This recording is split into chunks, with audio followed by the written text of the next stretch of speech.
participant, 28.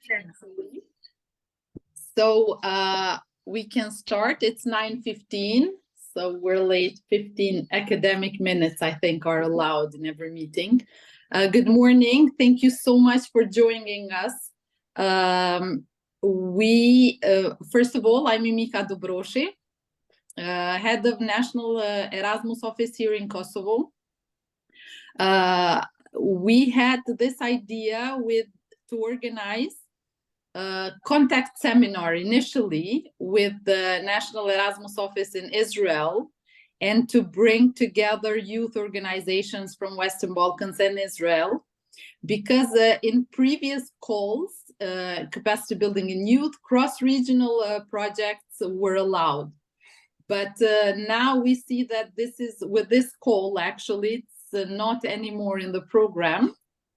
So it will not happen, but still we didn't want to cancel it, because I think it's very important to have Claudia here joining us from EACEA, and to give us a perspective on tips and tricks how to apply. Maybe we can involve with this, through this information session, also involve newcomers, new NGOs from Western Balkans and from Israel, and to know more about the opportunities that Erasmus program has for youth, for capacity building in youth action. But also maybe from Claudia's perspective, we hear a bit on the lessons learned from the last call. As we know, this action wasn't available, I think, to both our regions in the last program. So this is, I think, just the second cycle with the new program. From the Kosovo side, I know we're not very happy with the results last year and this year as well. So we would like to have, usually there are a lot of applications, I think, not just from Kosovo, but the Western Balkans in general. There are lots of applications, but at the end, when they choose the successful candidates, it's very few that get chosen. So maybe this is a good opportunity to explain maybe what are the common mistakes the projects that get rejected have, so in the future we have more successful applications. And it's a pleasure here to have with us head of National Erasmus Office in Israel, Einav Livne. So I will pass the floor to her, and later on we have also with us the heads of National Erasmus Offices in Albania and in Montenegro. Welcome to all of you, and to all youth NGOs from Montenegro, Albania, and Israel. It's really great to have you here. I wish we had an opportunity to do this meeting physically, but at least we get to hear what EACEA has in store for us here virtually, and maybe continue our cooperation later on. So I will pass the floor to you, Einav. Thank you, Mimika. You're such a valued partner for our office, and thank you for all your support and energy in this event and in general. Really appreciate it from the bottom of our heart.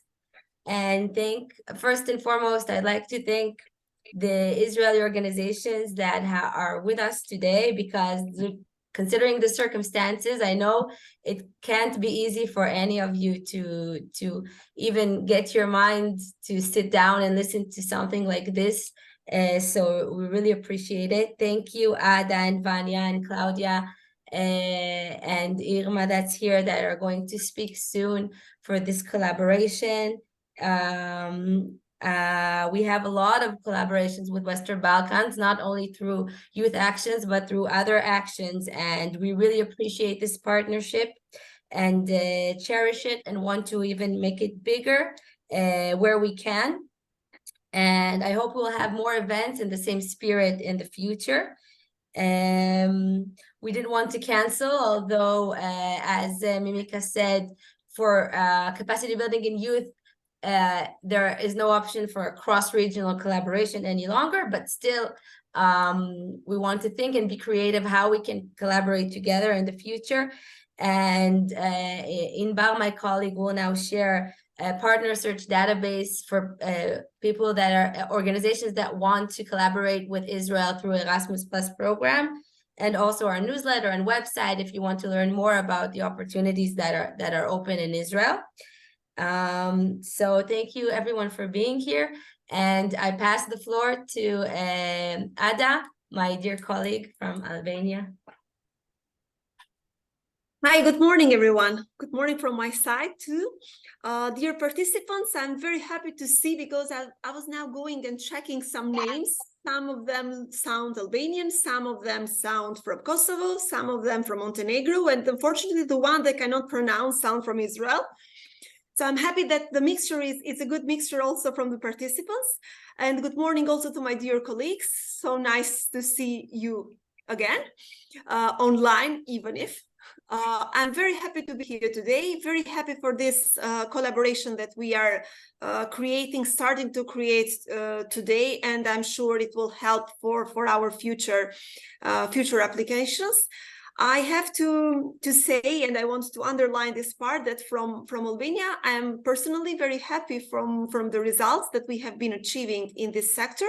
Of course, there is always room for improvements. As our parents used to say, you have to push a little bit harder to get better grades. So it's my duty and honor to push my Albanian colleagues in specific to do better and to improve their performance. And I would like to underline also the fact that since today we are not only among us, we have also other countries. There is a great opportunity for them to create synergies. And the highlight is the fact that we have today Claudia with us, that all of the participants can get not only information, but also has direct questions from the source. So they will get it from the best. And I am very happy for this mixture, and I'm sure that the collaboration will continue and in better steps. Not that it's not good, but as I said, I'm always trying to push them. So yeah, thank you very much, everyone, and good luck in the upcoming applications. Pay attention to what we are saying now, and especially from Claudia. Thank you. So now we pass the floor to Vanja, head of National Erasmus Office in Montenegro. Vanja, dobro jutro. Dobro jutro svima. Hello to everyone from Montenegro, rainy Montenegro today. I'm also very glad and happy that we managed to get organized ourselves like this, to be in the company of different countries, Albania, Kosovo, Israel, and that we have a lot of participants. I'm also glad to see that we have participants from all the countries, because also it was in a way in a bit of short notice for our countries, but still the positive feedback and willingness of our organizations to participate in the event shows that really there is a high interest, and a lot of organizations that would be willing to get more information on it.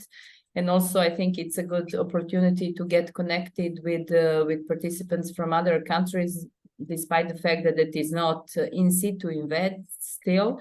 I think it's good that we can exchange contacts, exchange views, and it's really an excellent opportunity that we have Claudia here, that we can from EACEA get information on the call, on some common mistakes made in the previous calls, because I think that is not only in Kosovo and Albania, in Montenegro, in all the Western Balkans, in Israel, in all of these countries. I think that there is quite high interest in taking part in these actions, despite the fact that it is not, or it is very fresh, let's say, area for our countries, but still the interest is very high. And I can speak from the perspective of Montenegro that we had quite a lot of interest and a lot of submitted projects. The results were not so bad, but still I think they could be much better. So it would be very useful for us to exchange views and to see how we could jointly improve and be better in the future calls. How to better focus? Is it in terms of thematics, in terms of how to write project proposals? Anyhow, I think this event and events like this in the future would be excellent opportunity for all of us, and I hope that we will have more in the future, and also physical ones, so that we can directly connect with our colleagues. So that's all for me. I hope we will have a lot of useful discussion later on after the presentation from Claudia. Thank you. Thank you, Vanya. I just want to add, because I got some texts from Israeli participants. Capacity building for youth is open for Israel, and it's very relevant session for you. It's just that to have a capacity building project, you need to collaborate with another organization from a country within our region. In the past, we could have collaborated with countries outside our region, like the Western Balkans. And now we need, if you want to submit, Claudia will talk about this, but if you want to submit a project for capacity building youth, you of course can, with another country in our region, our southern Mediterranean region. So don't go offline. It's still a very relevant call for us as well. May I just do, maybe I expressed myself wrongly. I also wanted to say that from the perspective of NEOS, it is something quite new for us, because we were not following the youth sector, and it is quite diverse. A lot of, I think it's the most demanding one of all the sectors that we have in our portfolio, and that's the reason also maybe I expressed myself wrongly. I know that organizations were participating, but still for us, especially, it's important to know what is the background, which organizations are participating in which areas, which are very good in taking part, which are not so good, but would be willing to take part, and what are the common mistakes, what we can do in order to improve the participation of our countries in this very important area, as the area of capacity building in youth is. Thank you. Okay, now we give the floor to Claudia, maybe to explain everything, and to give us some perspective also from the last call as well, something that you've noticed, some lessons learned maybe. Thank you so much. Thank you for this organization. I'm really happy to be here. I'm really happy to see that NEOs are active, that NEOs are guided by excellent women that I see in my screen. So happy to join and to share the new content, what it's about for the 2024 call. And lesson learned, yes, I can do this for the 2023.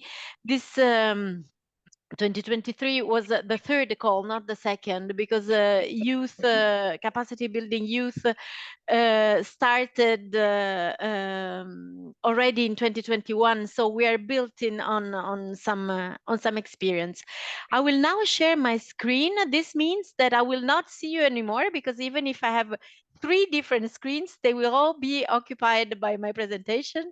So for whatever reaction, I will either you take the floor, so you speak and I will stop, or I will have to answer at the end, because I don't see the chat anymore and I will not see your cameras anymore.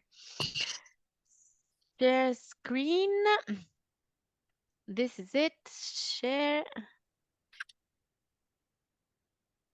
Okay, can you confirm you see it? Yes, we do. Great. Thank you. So here we are. This is, I will start by some context, because I don't know whether the participants will be... Sorry, can you make it presentation mode? I've already done it, don't you? Or at least I don't see it in We presentation. see the PowerPoint, Yeah. not the presentation. It doesn't work. I don't know why. Try to share again and pick Yeah.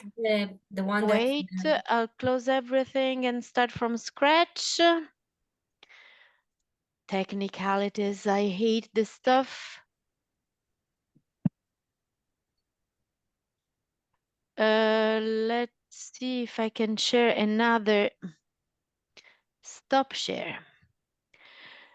And I will start sharing another screen. As I have 3, this might be the good option. Yes. That's correct. Okay. Thank you. Good. So, I will start by some context, because I don't know whether the participants are new or have already applied, or already clients, if I can say, of our action. So I will give just a few words of context before coming directly in the heart of the subject.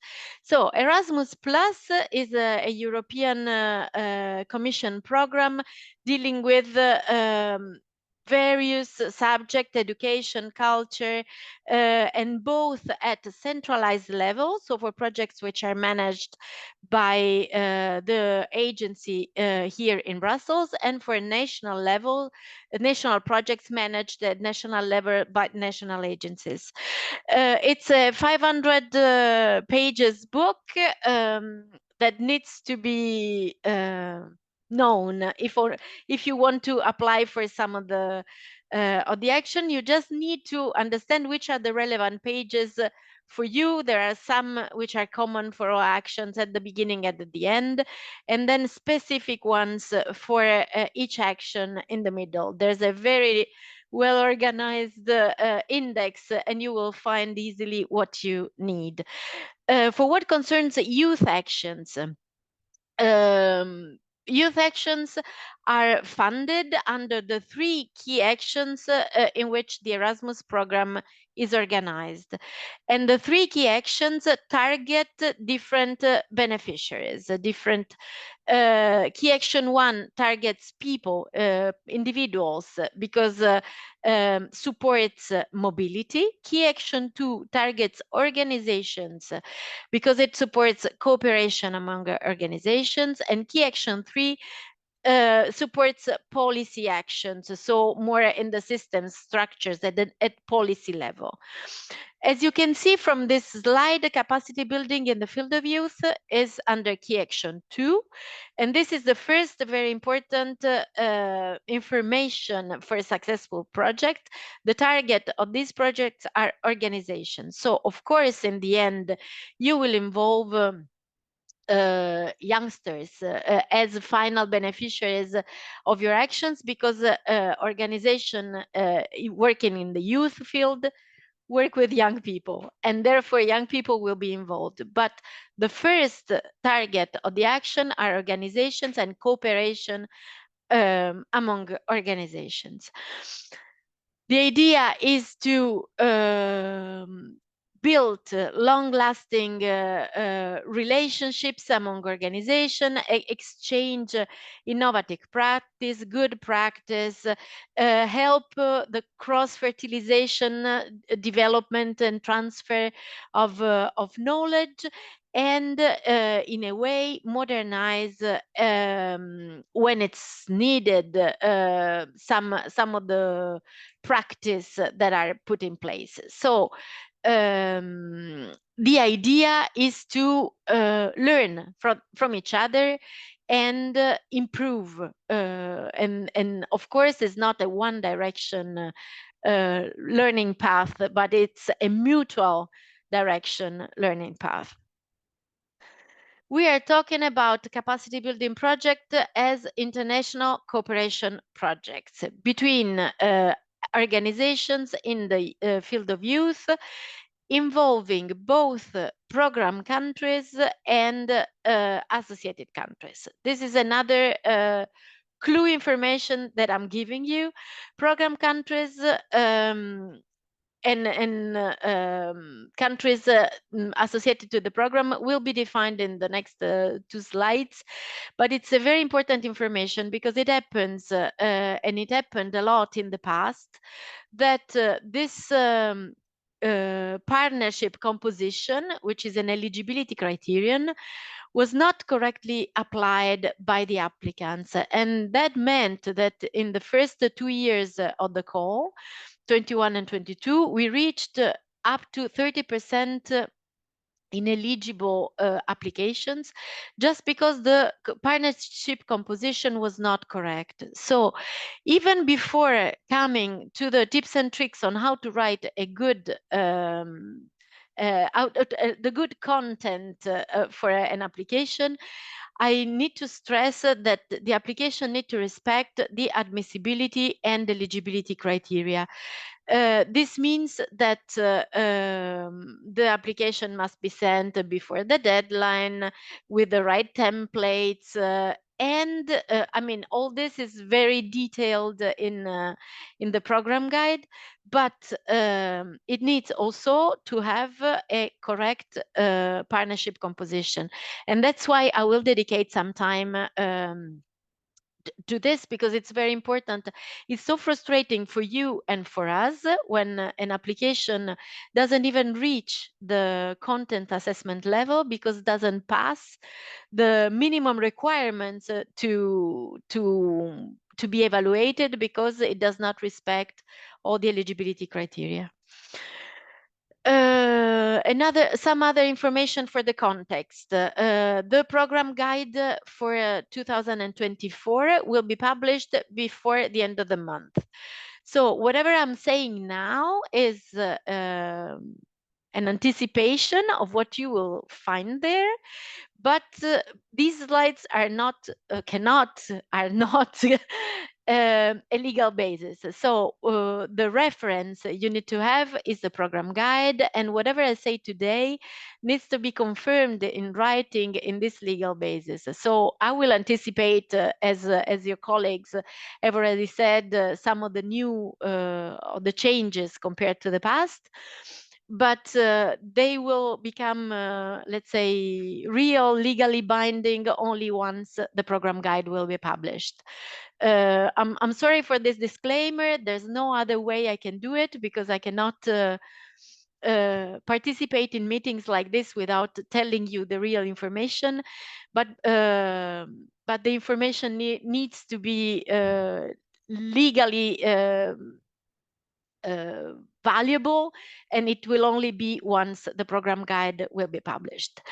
The second information is that today is a short information session compared to one that we will organize in the morning of the 12th of December. We will have a full 2 or 3 hours of info day, tackling so many different approaches and trying to be interactive as well. So I will send the invitation to the NEOs, colleagues for which have the contact details, and I will ask them to share these contacts in all your communication tools, so that whoever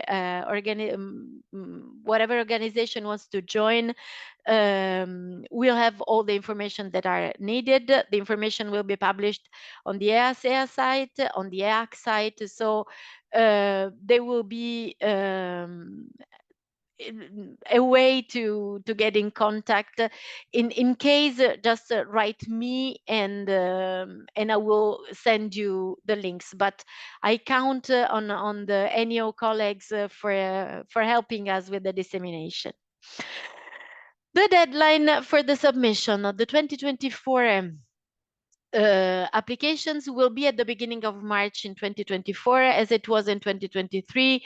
It will change over a couple of days, nothing specific. I write here that the deadline is at 5 p.m.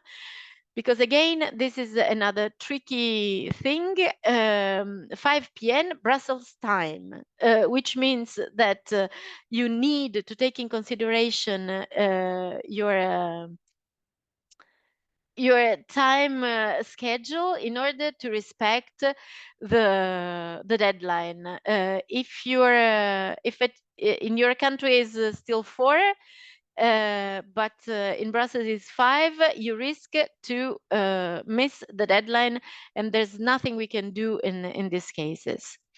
Global budget will be increased. Last year we had less than 7 million euros, and this year we will have 9 million euros to find projects that can last between 12 and 36 months and can have a contribution between 100 and 300,000 euros, corresponding to the maximum 80% of the total project costs. All the details concerning the lump sum will be given in the info day. I think it's too technical to tackle this now. I might maybe answer in the questions, but let's go on. Otherwise, we won't have the time to talk about the content of the application. Let's arrive then to the partnership composition. The partnership composition must be composed of minimum 4 organizations from at least 3 different countries. This is not different from last year, but the countries that are eligible are, because this year in 2024, the organizations belonging to Region 2 Neighborhood East are eligible, and it was not the case last year. With a note, organizations from Belarus are not eligible, and from Armenia and Azerbaijan can only be participants but not coordinators. As none of these countries is joining us today, and as Einav said, cross-regional partnerships are not eligible anymore, this is not an information that really interests you a lot, because you as organization belonging either to Region 1 Western Balkans or Region 3 South Mediterranean countries can only cooperate with organizations coming from countries belonging to the same region. Here, I really wrote the list of the eligible countries. I reassure you that I will send this slides to the NEO's colleagues, and they will either publish it or put it or send it to the participants. So no need to take screens or pictures. You will have the information. May I interrupt? I'm sorry. Of course, please.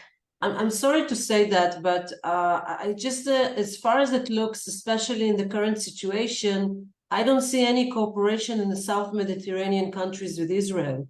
And I'm sorry to say that, but due to the situation today, even more. It could have been in the past, but today, I don't see that happening. And I'm sorry for saying that. Just have to be said.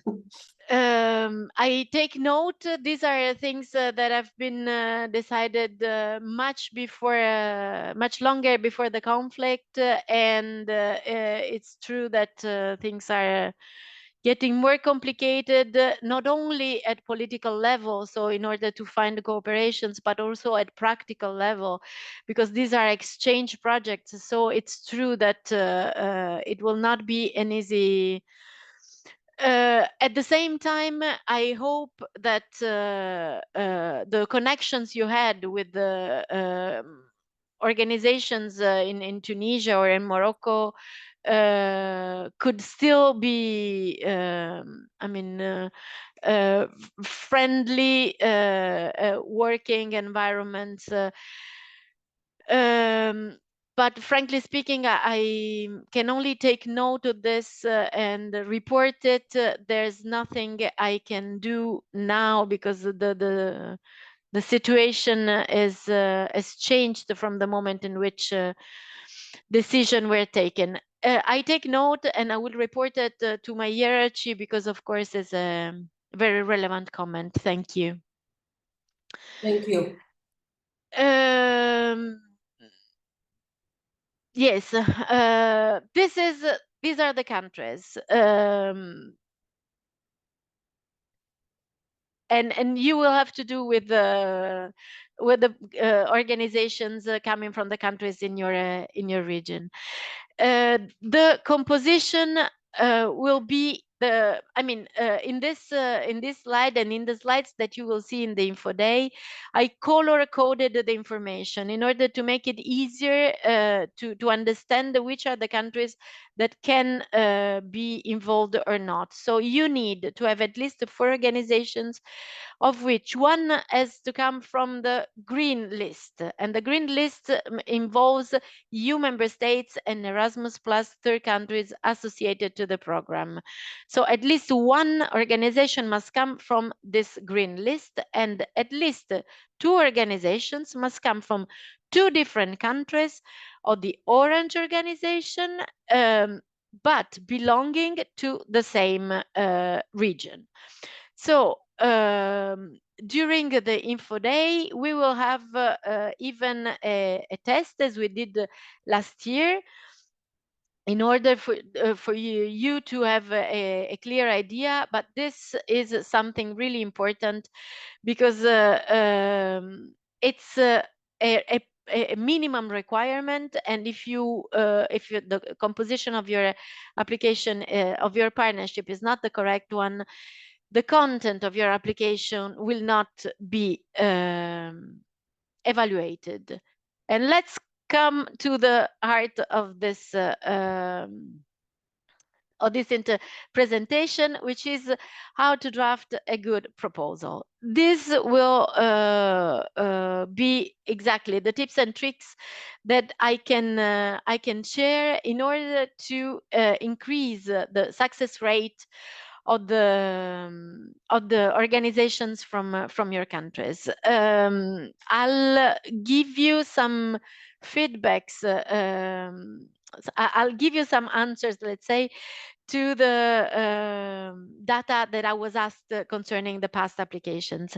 The selection process is based on the evaluation of the content of the project, and is becoming more and more competitive. In the first years, we had around 25% success rate, which meant that 1 organization on 4 was selected. And now the success rate for 2023 was reduced to 10-11% in average, which means that some countries have a higher success rate, so their applications are more successful than others. It can be because they have more experience. It could be because they wrote they were sort of coached by the NEOs or national agencies. They had some support, or because it was not the first time that they applied with a certain application, and they could build on the feedback they received from us in the notification letter. So the selection is becoming more competitive, also because we have more applications. It happens every year, every time, let's say. In 2021, we started a new funding period, let's say, which lasts from 2021 to 2027. At the beginning of the funding period, everything is new, and organizations are more timid, or they are more looking at what is happening, or still trying to understand the changes and the new rules. The more we reach the end of the funding period, the more organizations learned and understood and joined events like this. And so the number of the applications increases, and the quality of the application increases. Just for you to tell, last year, the funding threshold, so the score that the applications had to reach in order to be funded, was 10 points higher than in the first year. So we were funding applications which were evaluated much higher. So it's becoming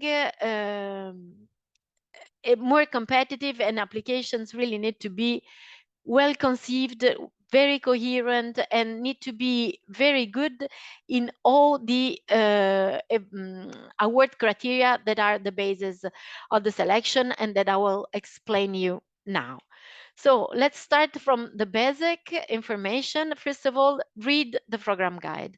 Read the program guide, understand how the submission works, enter in this tool that is called the Funding and Tenders Opportunity Portal, where you will find the application, the templates, and a lot of information, material, videos, and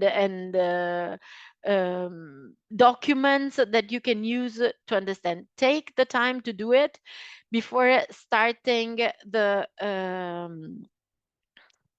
writing the project itself. And second, as we know that, moreover, for new organizations who have never applied before or tried to send an application before, the system is not the most user-friendly that could have been conceived. We are supporting you in a lot of ways. One is giving presentation, and the other one is preparing on our side as well videos, tools, and support documents, one of which is this checklist. So you will find it in the 2023 page that I link at the end of this presentation, but you will find it also in the 2024 page that will be available for the once the program guide will be published.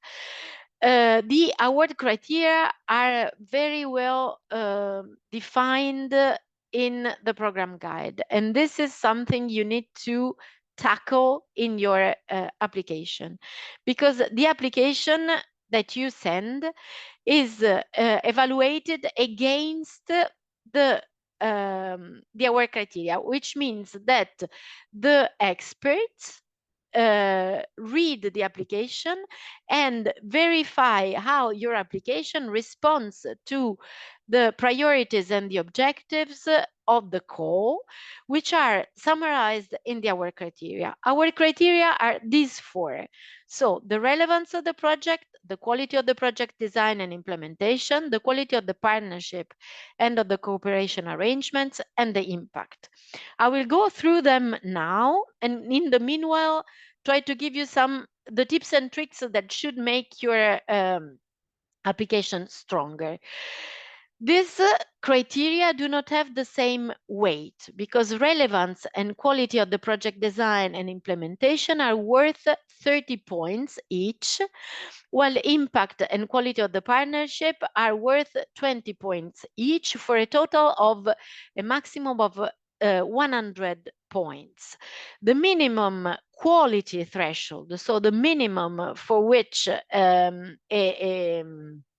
an application is considered good enough to be funded, is 60. It does not mean that an application that gets 60 points will be funded, because there's a budget availability that comes into consideration. So the projects are funded from the top of the ranking list to the availability of the budget. So the purpose for you is not to pass the quality threshold of 60, but is to get as high mark as possible, as highest score as possible, to have real opportunities to be funded. There's a second criterion concerning the score, which means that you must get at least 50% of the maximum score in all of the 4 award criteria. So even if your application gets more than 60 points, but in at least one of the 4 award criteria, it does not reach 50% of the maximum score, the quality would not be considered good enough for funding. This means that you have to dedicate your efforts to all the criteria, and you cannot privilege one or the other, because all of them need to be good enough at least to pass the quality threshold.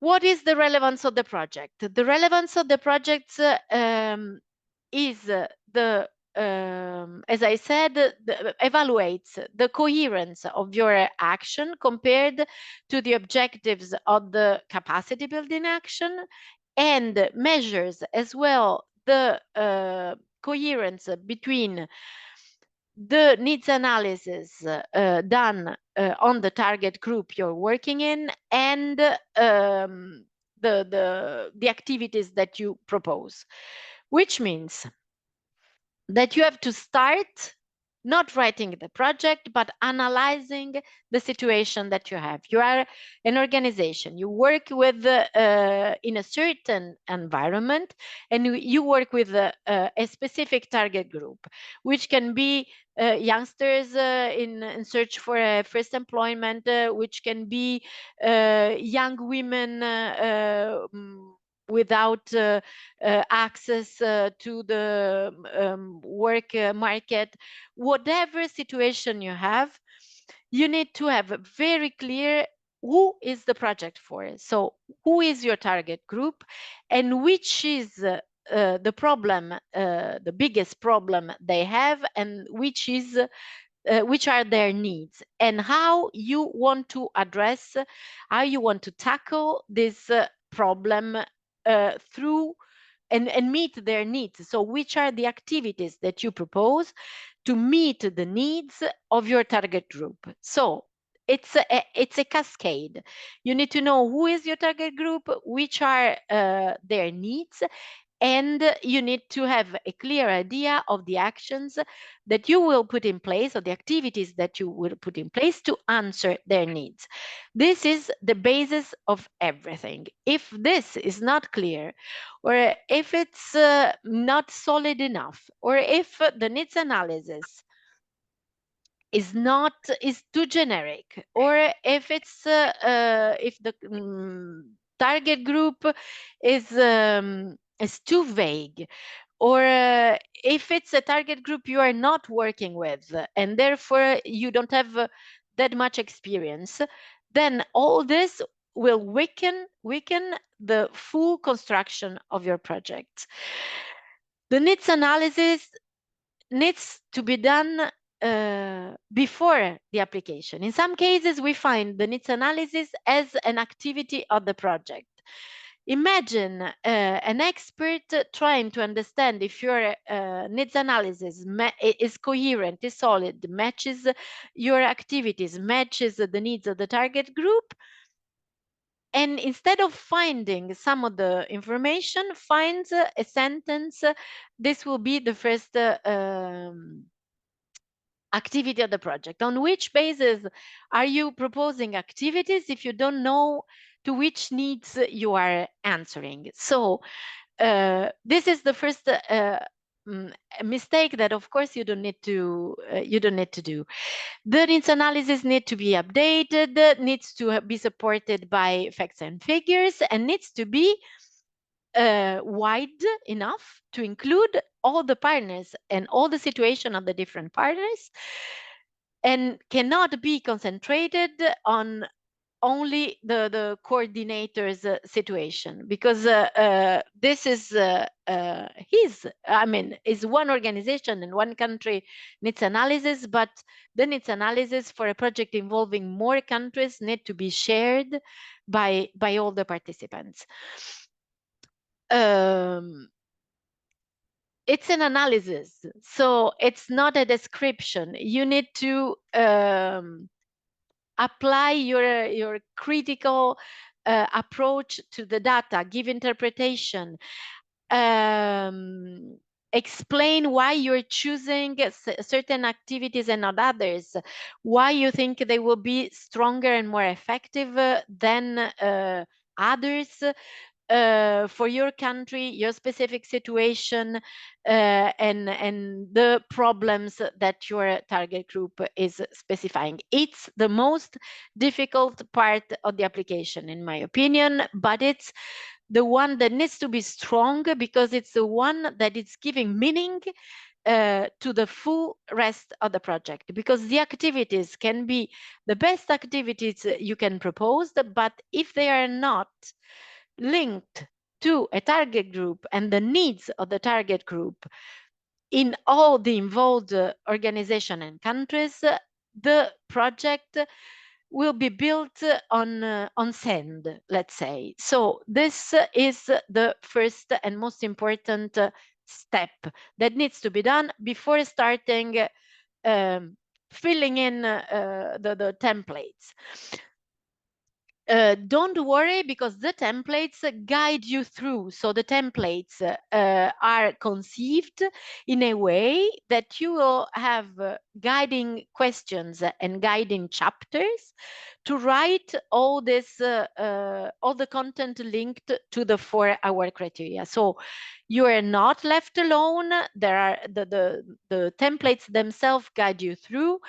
And the checklist will help you make sure that you are tackling all the necessary content for your application. Our criterion 2, quality of the project design and implementation. This deals exactly with the activities that you are proposing to face the problem that you analyzed in the needs analysis. The work program, so the calendar and the activity that you are proposing, the quality of the methodology that you are proposing, the consistency between the objectives of your activities and the needs analysis that you did at the beginning are all elements that are assessed under this quality of the project design. This needs to be a thorough description of the actions, and needs to be a deep a result of a deep consideration, because you need to show to someone, the experts, who have not joined your creative process, that the creative process is not superficial, but is taking in consideration also the risks that can appear in the implementation of the project. Think of COVID. No one could have ever thought of something like this, and we had to face a pandemic and try to save as much as possible all the ongoing projects. Now we learned the lesson, and we can take in consideration what happens if mobility is stopped. To give you an example, this is part of the risk management, and you need to consider which measures you would put in place should one risk or the other appear and affect the project implementation.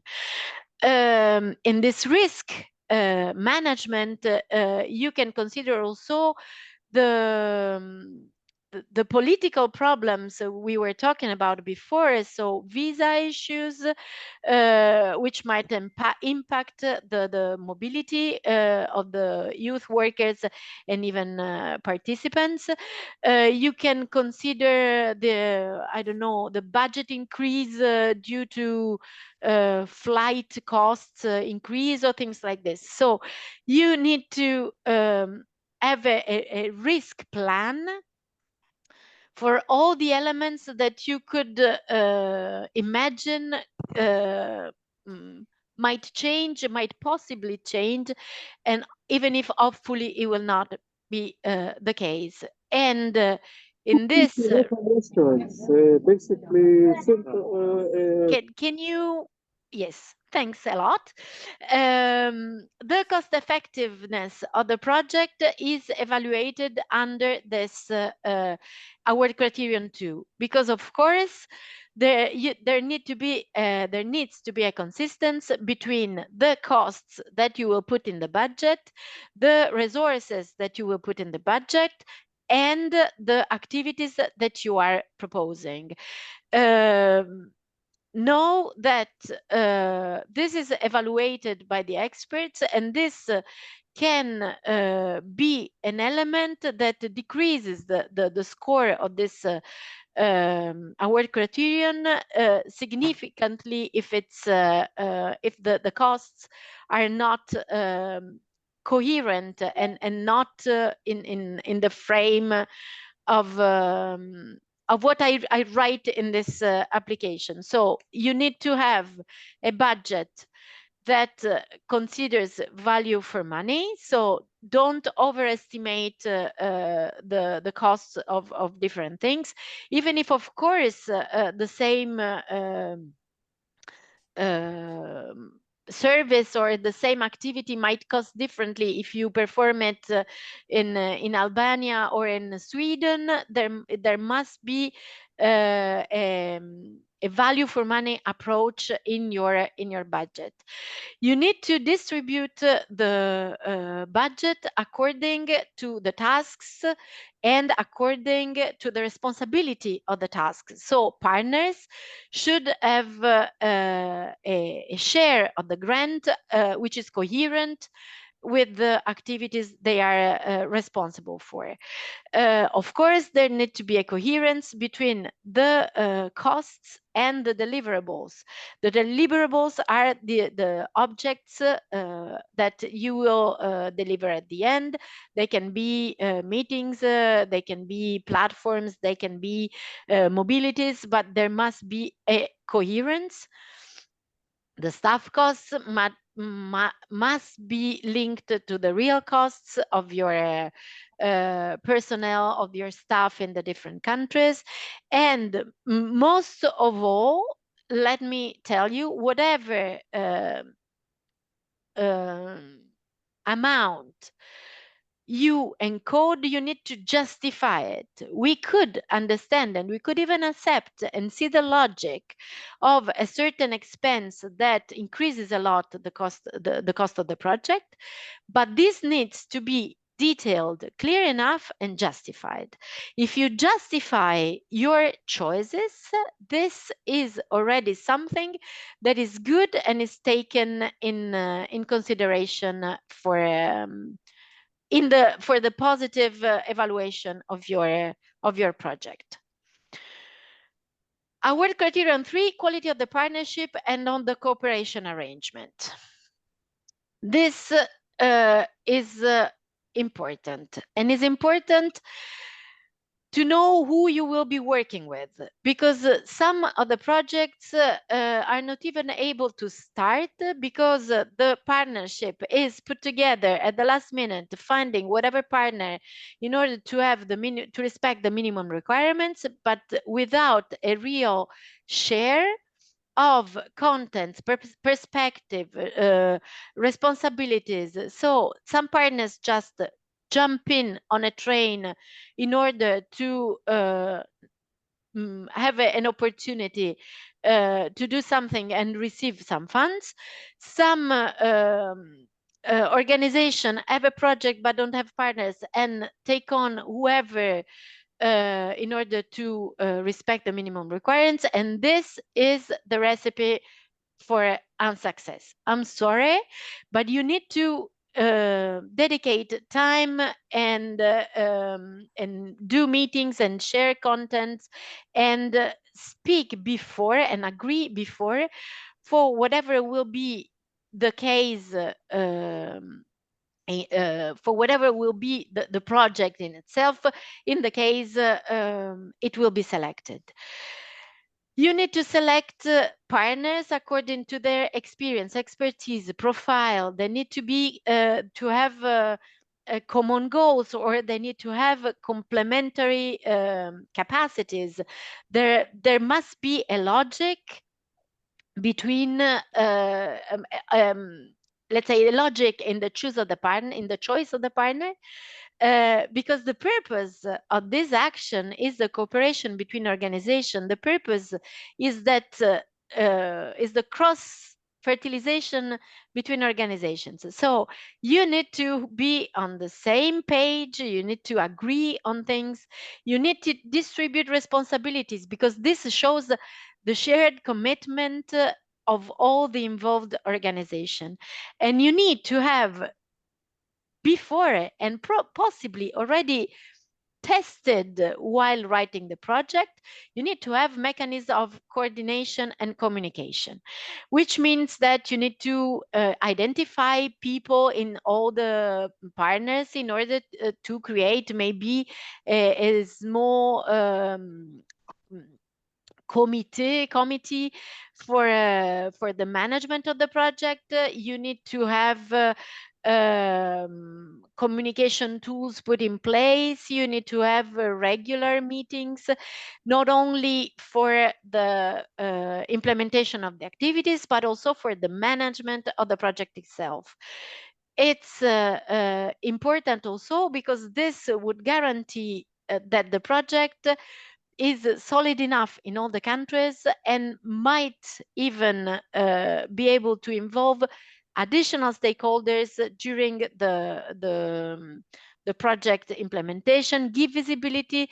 And it's important that you can trust your partners, and you can only trust them if you have a previous cooperation with the aim of writing the project. So the biggest suggestion I can give you for the quality of this to let's say deliver a good content for the quality of the partnership is select your partners, know who you are working with, and share the project content and the project future decision. Agree beforehand on what would happen in case the project is selected. We have so many cases of projects who are not able to really start because the partnership communication and agreement was not done before, that it's such a waste of time and quality also. So dedicate some time to find the good partners for your project. Last but not least, impact.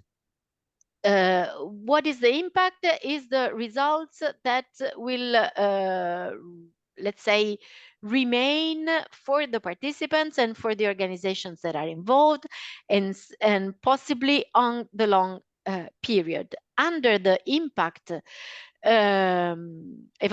award criterion, the dissemination, meaning all the activities that give visibility to the project, the appropriateness of the measures that are put in place to disseminate as much as possible the results of the project is evaluated, as much as the sustainability of the project results. So the capacity of the project to survive and to preserve the results obtained, even once the funding will be finished. So impact is, let's say, something for the future, how you will, which measures you will put in place, because in order to make the results of your project as wide as possible available to the participant, but also to external stakeholders and for the long term. So this is a leap of faith for the future that needs to be there, because again, we are the purpose of the action is to create long-lasting changes, long-lasting improvements in the organization. So of course we expect that the improvements of the involved organization is there and will stay, but a wider approach involving other organizations, or disseminating the same successful results to other organizations is of course greatly valued. This is a very short summary of things that I've already said before. Choose an objective which is linked to your target group and to your needs analysis. Plan in advance whatever can be planned in advance. Write your application thinking that someone who has never heard about this needs to know all the details, all the decisions, all the process that you have put in place. Give the details, because this is what gives the measure to the experts that things have been thought through.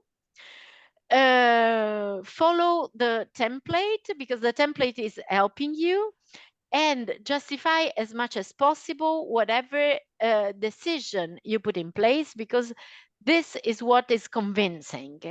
Because if you only describe and you don't justify, we miss the logic behind, we miss the decisional part that all the partners, not on one, all the partners should agree on. In order to help you, as I said, there's a checklist that is available by Googling this information, online info session capacity building. This is actually a link, but if you Google these words, you will fall in the 2023 page. The checklist is the same as the one that will be for 2024. The 2024 will be available once the program guide will be published, and will be available for the info day planned at mid-December. This is it. I'm ready for your questions. I stop sharing so that I see you again, and it's much better for me. Good. I'm ready to answer to questions, of course, also from my colleagues of the NEOs. I know this is a new file. I know this is only one of the actions of the youth portfolio. So if you have any question at another level, because of course your management is different from writing an application, I'm here to ask as well, to answer as well. Sorry.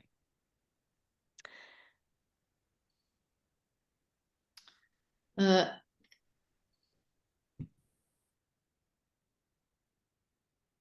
have a question. Please. My name is Lior Davidi. I work at the Krembo Wings organization. It's a youth movement in Israel. So thank you for the presentation. It was very clear.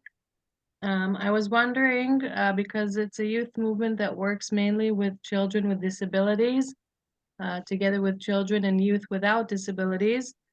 Will we have some additional preference or other budget which will be dedicated to accessible activities for people with disabilities under the capacity building action? The target, the specific target that increases also the let's say the relevance of the project is for young people with fewer opportunities, and disabilities are of course fewer opportunities. There's no additional budget, but you have 300,000 maximum contribution, and you can justify of course higher costs if there are of course special needs to be met for your participants. So this could be perfectly coherent and matching with the purpose of the action. So yes. Thank you. Thank you. Claudia, can I ask you a question? Of course. My name is Itai. I'm from NGO in Israel. We call ourselves Future Holders. It's my first time to submit a grant request, and the term capacity building is quite abstract for me. Can you give us a concrete example for like a well-defined idea for capacity youth building? Okay, I will give you, I will tell you a story about my past. When I used to work in Italy for an agency of the European Commission 30 years ago. No, 20, let's say 25 years ago. And we were dealing with the capacity building, not with youth, but higher education, because this is something very important for the European Commission. And so you have capacity building activities, not only for youth, but also for sport, higher education, and vocational training. So I used to, it was the 90s, and the capacity building in higher education projects were projects like the European universities were helping universities, for example, in Ukraine, after Chernobyl, to build, I don't know, again, a new system for the canteen, or a new system for or defining complete new educational path for a certain faculty or another. And in the projects we were assessing, they were, for example, a detail that I will always remember. Normally, we reimbursed flights, but in the specific case, the professors of the specific university were asking to drive to Ukraine after Chernobyl by car, to be able to bring for example, food and milk and drinks that they could be sure was not impacted by the explosion. And this gives you two information. First of all, details are important. So details like we want to do this, but we are afraid, or there's a problem.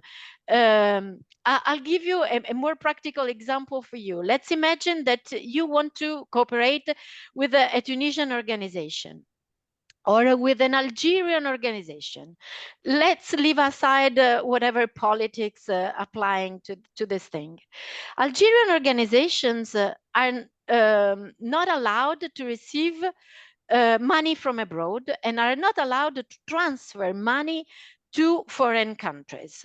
So first of all, if you want to have an Algerian partner, you have to face the problem that you need to find a solution for them to receive the money they need to implement their actions, and even only to participate in their actions. So you might justify that the budget for them is very limited, because you know that this will be the case, and all the costs for, I don't know, flights and accommodation will be kept by someone else, some other organization in the consortium, so that they can pay for the tickets and send the tickets, and not the money for them to buy the tickets.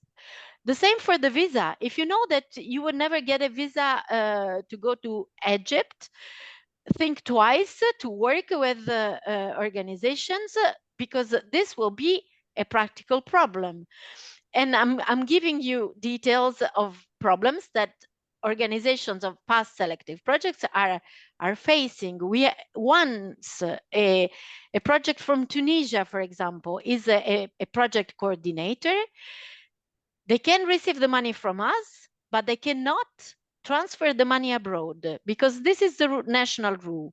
So either you decide that the project is good, but it's better if the coordinator is not Tunisian, and things like this. And these are the details. From what concern the capacity building, it can be, I don't know, an organization, your organization have a special knowledge, I don't know, in training online on gender equality. I'll take whatever example.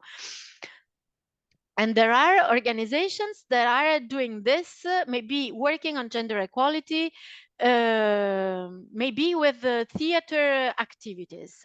And you would like to see if you can merge your more IT approach with some more practical approach, and see what you can teach and what you can learn in such an exchange, and maybe involve another organization who's working, I don't know, with disabled young girls, and see whether this is an additional strength of the project, because the target group will not only be young girls, but young girls with disabilities. And the idea is to learn from each other. This can be on the content, but sometimes it's also in the management, because organizations who are more experienced than yours, let's say, in the management of this project, can teach you something in the management of this project. So you can decide, for the first time, I will be a partner. I consider it wiser not to be the one who manages everything, but to be the one who's learning from the one who's managing the project, so that I learn the practice, so that I learn the administrative steps, so that I learn how communication could work, and then built on the experience in order to propose something in the future that is maybe managed by you. Did I answer? Itai? Yes, you did in the last example. Thank you very much. Okay.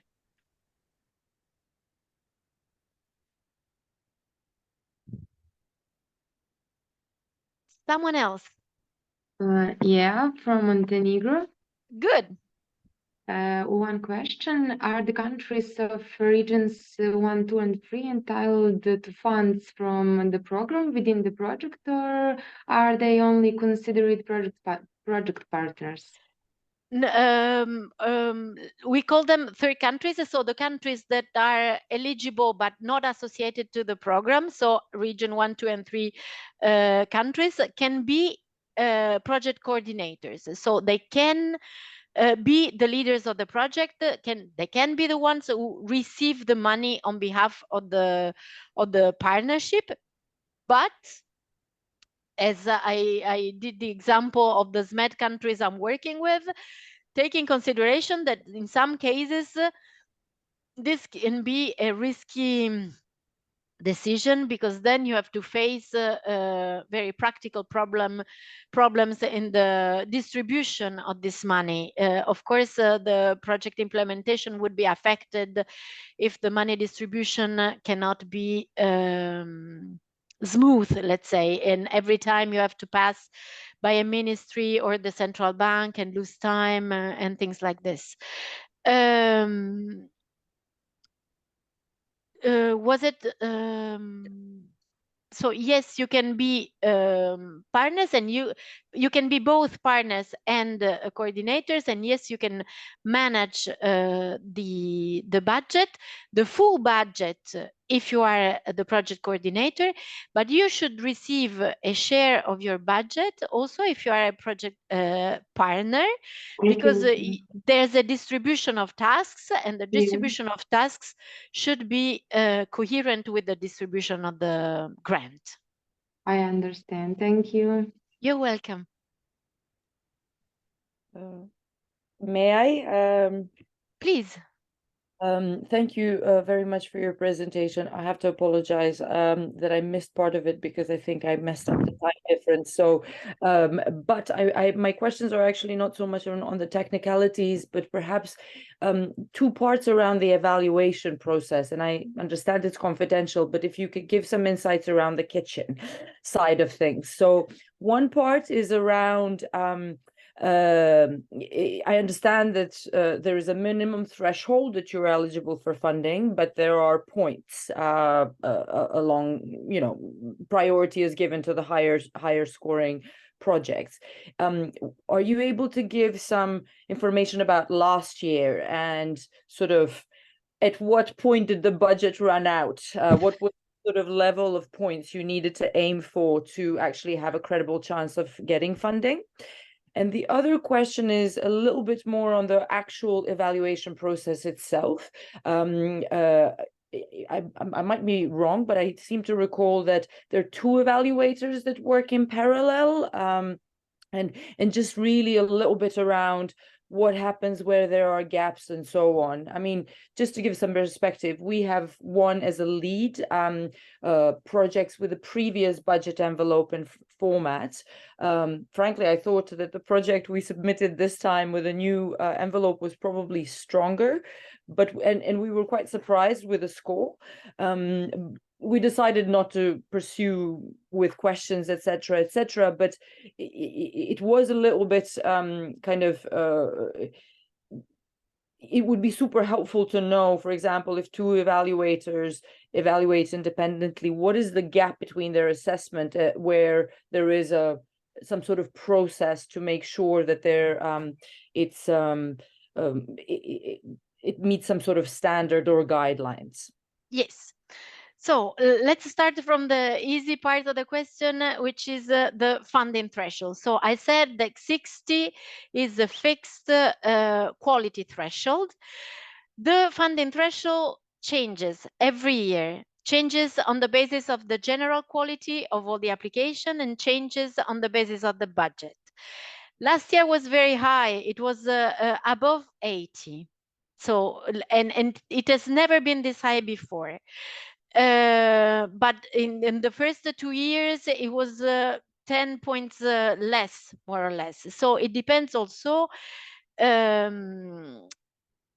This to justify also the fact that you were deceived, even if you thought your project was stronger, because it's not only the quality of your project that makes your project funded, it's also the relative quality of all the other projects. There are years in which the quality is lower, and there are years in which the quality is very high, and even a very good project with, I don't know, 78 points is not funded because there are many other projects scoring higher than this. The procedure, I think I'm not saying anything secret, because the experts system is totally transparent. So all applications are allocated to two experts. So we have a bunch of experts, 80 experts, let's say. Each application gets read by two different ones. They do their job independently. Then there's a second level that is the consolidation. So they meet, they talk, and they agree on a shared, let's say, score and comments. In 95% of the cases, this is an easy project, an easy process, because the two experts agree on the general part and are able to find an agreement on content of their comments and on the score. There are cases in which the two experts are not able to find an agreement. In this case, a third expert come in, and then there's the consolidation, let's say, is done between the two closest experts.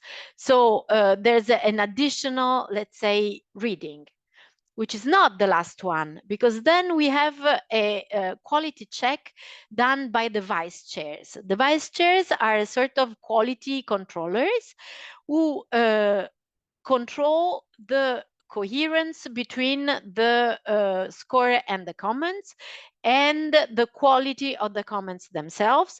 And in case something is not matching, they send back the consolidation to the two experts who are kindly asked to review. There are cases in which we as an agency are even involved in the consolidation, because there are, I don't know, special problems or doubts or things like this.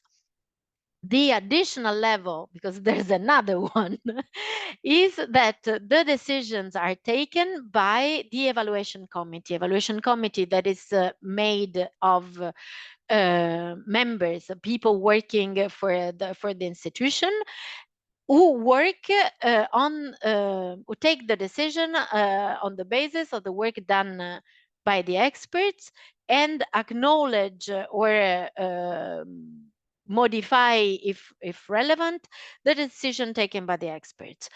All this is documented in minutes. What you cannot imagine how much paper is needed to do all this. And the result of all the process is that in the notification letter, you receive the report of the experts, which is a valuable feedback of the strengths and weaknesses of the application, on which you can build for the next application. So don't lose your hope, send it again. Just make sure that you respect the new eligibility criteria concerning the partnership, and I mean, and try to read the application as you were an expert. Sometimes we suggest to have the application read by someone who did not write the application, because a third, someone external can give you opinions or can spot unclear or weak points that people who have been working for the project cannot spot, because at a certain point you have enough. It's like writing a report. At a certain point, you don't see the typos anymore because you know it by heart. Claudia, may I ask another follow-up question, unless anybody else? Yes, please. Does anybody have? Okay. I'm sure you are not living under a rock and not aware of the role of ChatGPT in potentially let's say the quality elevation of the proposals. To what extent it's related actually to the level of credibility, right? And to what extent do you use feedback on your past experience with partners when evaluators make the assessment, or are they just literally completely separate? So whatever's happened with past implementation, good, bad, any sort of results, is it at all shared with evaluators? No, or literally not at all. This is evaluators evaluate only on the quality of the application. We do checks. We do checks on copy paste. We do checks because, of course, there are counseling companies who do copy paste applications in different countries. There are or in the same country for different organizations. So I'm happy to tell that we spot them. So because everything is on tools now, uploaded on tools, so we can easily see where applications are submitted, for example, by the same consortium, just swapping the roles or things like this. So there are a number of checks that we do, as we do check if there's a conflict of interest between the experts and the applications that we allocate them. So ChatGPT is the additional challenge that we will have for the next years, but we have tools to spot it, let's say. And then let me say, once a real application written by someone who knows what is or he or she is doing is able to give a content that is much more real, because it's not only keywords that make a good application. Keywords might be very empty, and we can spot by reading after 15 years of experience if keywords are just there because they sound nice, or because they correspond to something that has been thought through. So the procedure is long, also because of all the let's say checks that we need to put in place. Thank you.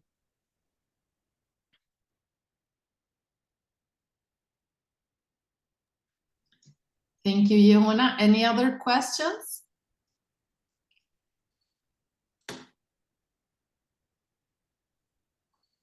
I see that someone published in the chat the link for the partner search. And for the partner search, let me give a couple of tips that I've not given before.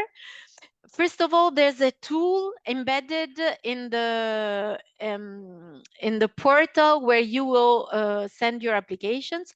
So you create the application, you read the call through there, and there's a link where you can either include your organization if you're looking for partners, or if you're offering yourself as a potential partner. So this is a tool. There's the Erasmus Plus database, and there is another suggestion that is look for projects that have been funded in the past.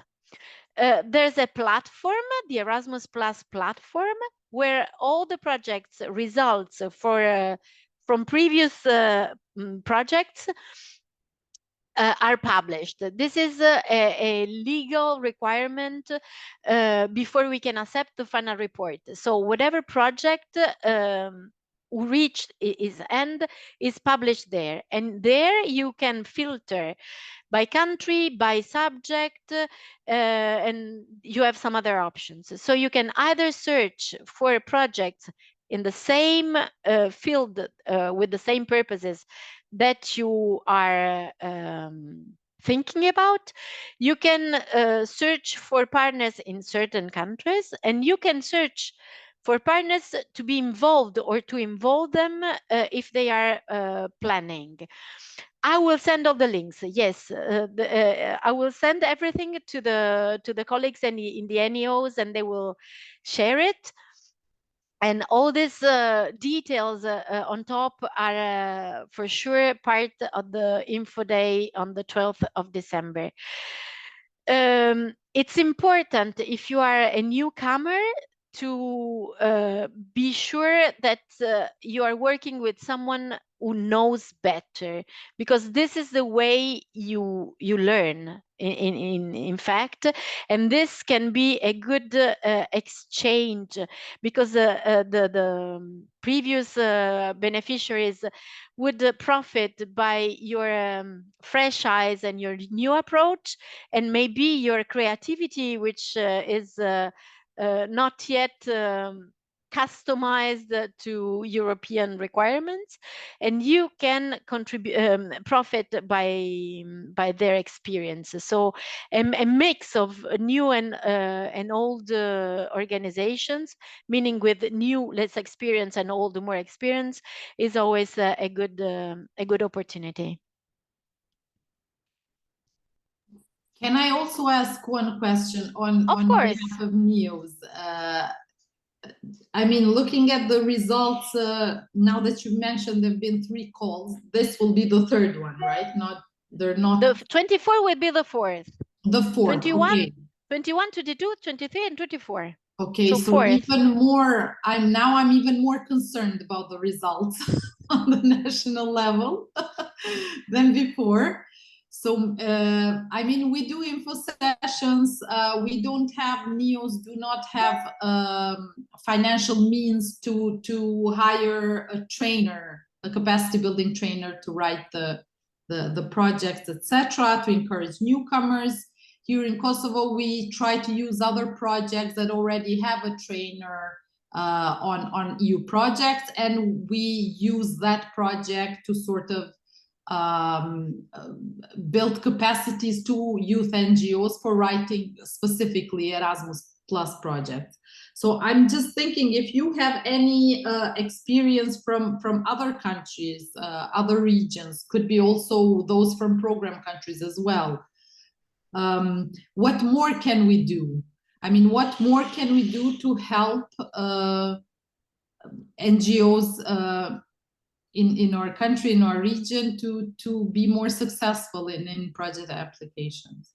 The thing you shouldn't do is write applications. This is not your task, and provide someone for writing application is certainly not the way to help organization grow in their competences.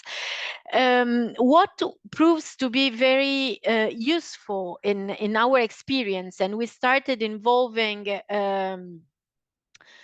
let's say coordinators of previous funded project to share their experience, because then it's a peer-to-peer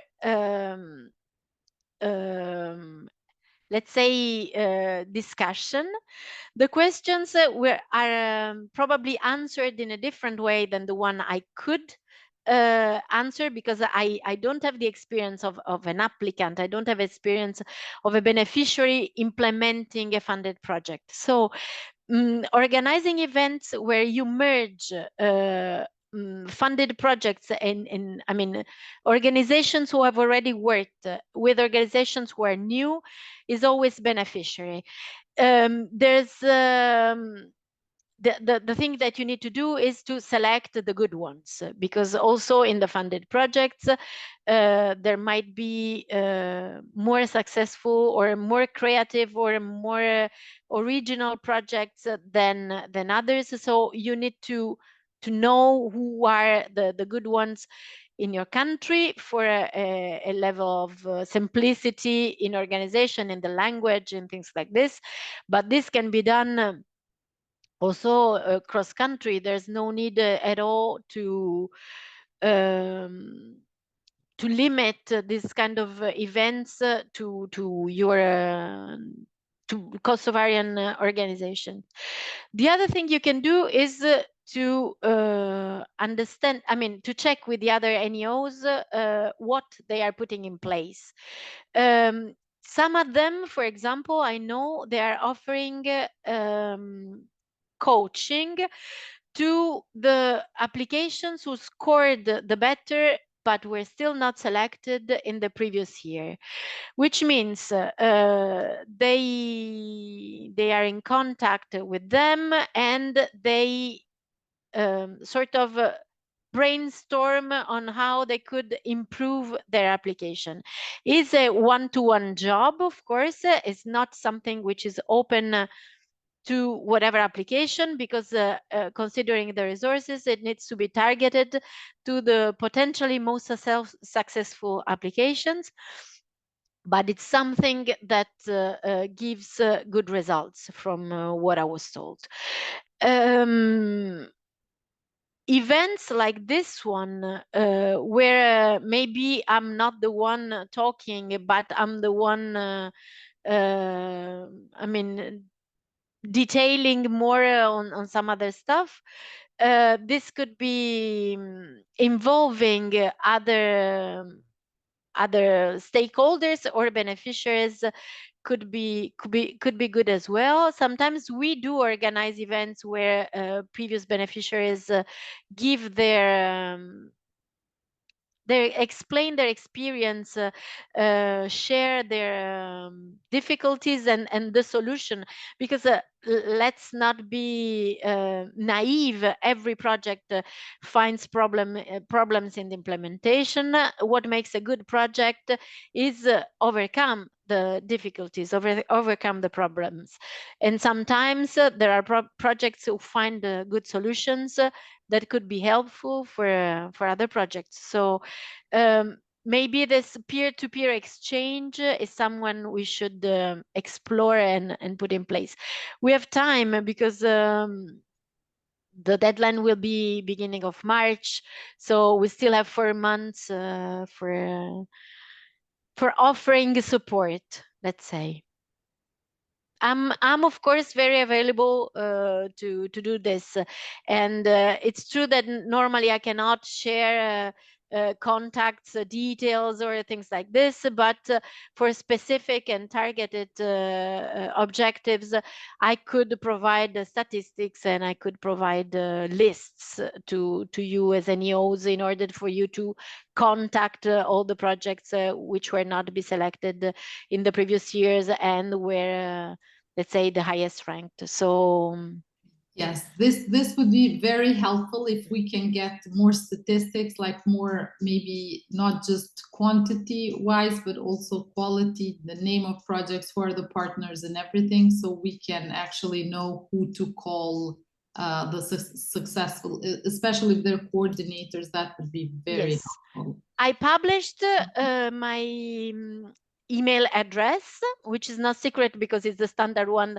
of all the people working for the institutions, so that every participant to this meeting has it. Don't hesitate if you have specific questions to come back to me. I see Lida is having Lida, her yes. hand up. Can I? Thanks a million, Claudia, and thanks everybody, and big hugs to all the people there. That what you said is very important, because also already there is some practice, like ENAI or the coordinators, the head of the Erasmus offices in the countries, they exchange among themselves, and they kindly invite us also to help with the networking, to linking up with the networks in the countries, since we know. And it has been very useful, at least me as a participant, and listening to all their discussion, I found it, that's a real capacity building online, no, among themselves, from the lessons they have learned, but also the difficulties. So it's great what you said, that you can support and this, but also they should talk more among each other. And this helps a lot. That's all I wanted to say. And you are a great team. I love working with you all. Thanks, Claudia and everybody. Thank you, Thanks, Lida. everybody. They are doing the great job at national level, so it's their merit. No, but your availability, Claudia, is really amazing, and thank you for your time and patience. I have a question. Many times we're asked for examples of good applications, and I always reply that I can't, even if a project shares with me their application, I can't just publish that or share it with the other applicants.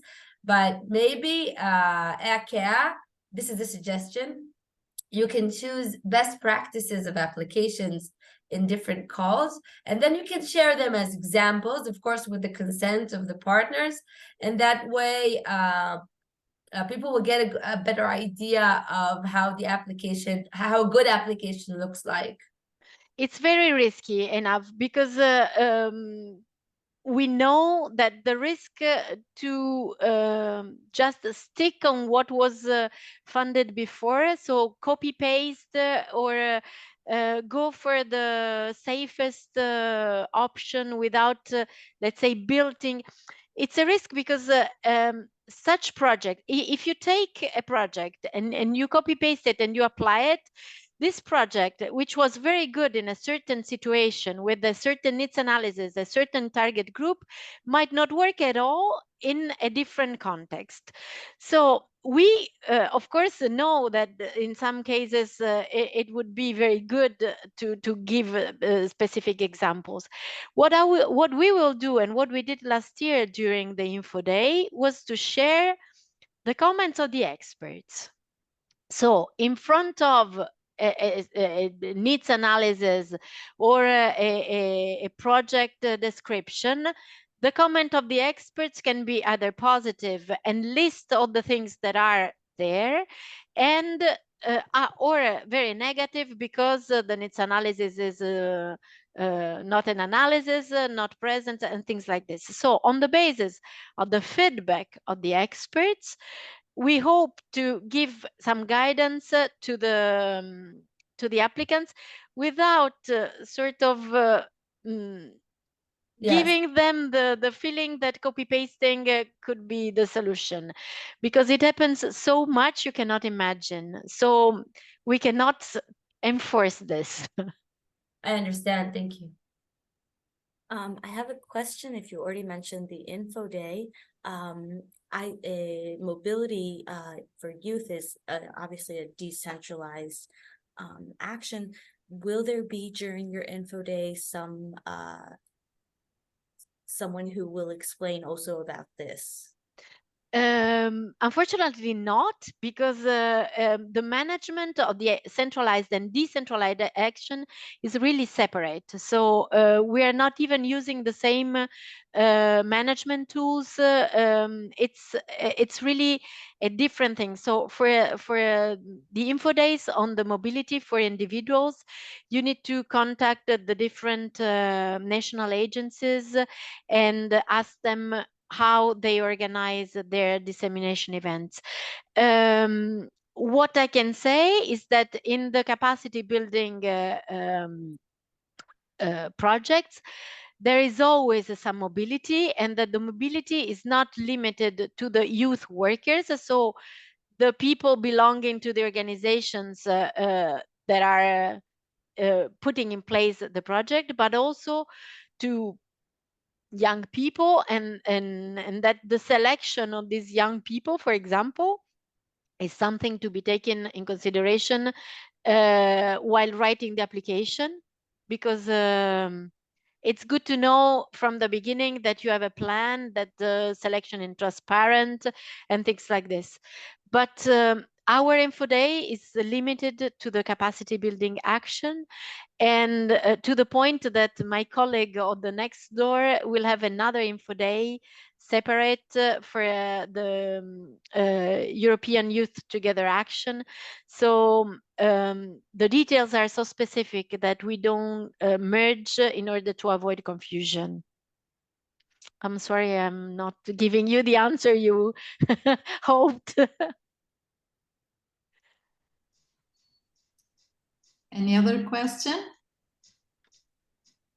I think since we're close to 11, I can see that some NGOs have already left, I think, because we said 9 to 11. And then as far as I'm concerned, then Israel will continue, right? Yes, and 12:30 in Israel time it's 12:30. Okay. But for your time 11:30 after a break, I think everyone deserves a break. I invite the Israeli participants to stay or to reconnect, because we're having a session with Irma from Salto, and this is not something that is binding to regional cooperation. This is youth mobility with the EU. So even if for some of you it's a real challenge, for a lot of us it's a challenge to create these collaborations on a regional level, here it's a different story. So I really advise to stay and to reconnect on 12:30. Yeah, okay. So maybe if there are no more questions, maybe I can wrap up for the Western Balkans one. A lot was said. First of all, thank you so much to everyone who participated. As Vanya said, it was last minute for Montenegro and for Albania as well, but I'm very happy we had a lot of NGOs from both of those countries joining us today. Thank you, Einav, so much. Claudia, as well to you, a lot of thanks for always being helpful and available when we have these contact seminars. I wish this was like a proper contact seminar, which was mine and Einav's sort of purpose from the beginning. I really hope, and maybe this you can take back to EACEA, that I really hope that cross-regional collaborations could be back. I mean, if there are, and especially when there are political problems, I think we need projects like this to put regions together. Why not? If it's not in EuroMed, other countries want to cooperate with Israel. I know in Kosovo there are probably a lot in Albania and Montenegro. So that's why in these kind of situations, I think cross-regional projects are very important. Bringing regions together. I'm sure there are a lot of commonalities we have, etc. So, and thank you also for sharing the lessons learned from the previous call. What were the hiccups? There were a lot. I think I'm going to take this back in our internal info sessions as well, the admissibility, eligibility, the target groups. I'm sure what you've said today, not a lot will be changed with the new guidelines and when the calls are published. I think you've mentioned, so we can expect the same as what you said today, right? For when the calls, okay, so that's important. And to see that what you said, not to describe too much, but to justify and to use logical flow in the projects. I think that's very important. Thank you so much. And on behalf of organization, on behalf of NEOS, if I'm allowed so, and from the NGOs of Western Balkans, I want to thank you all and wish you a good afternoon and good the rest of the week. Einav, Invar, great working with you as always. See you soon, I hope. Thank you, Thank you very much, everyone. Thank you, Mimika. Thank you. Thank you. Bye. Thank you very Thank you, much. bye. Bye. Thank you. Bye. Thank you. So just to clarify, Israeli participants, we're having a break for half an hour, and then we'll meet here again to discuss Salto opportunities, which are many. Thank you, Claudia. Thank you for your time. I will come back in half an hour. I'm very interested in Irma's speech. So Oh, perfect. in half You're an more hour. than welcome. Great. Thank you, thank you. Thank you, Lida, Yes. as always. Thank you. So see you in 30 minutes. Bye. Also send goodbye message. Is it there? Hello again. Hello, Irma. And hello to all our colleagues that have joined Hi. us. Hi. So I'll just remind everyone, we still have more people coming in, which is very happy.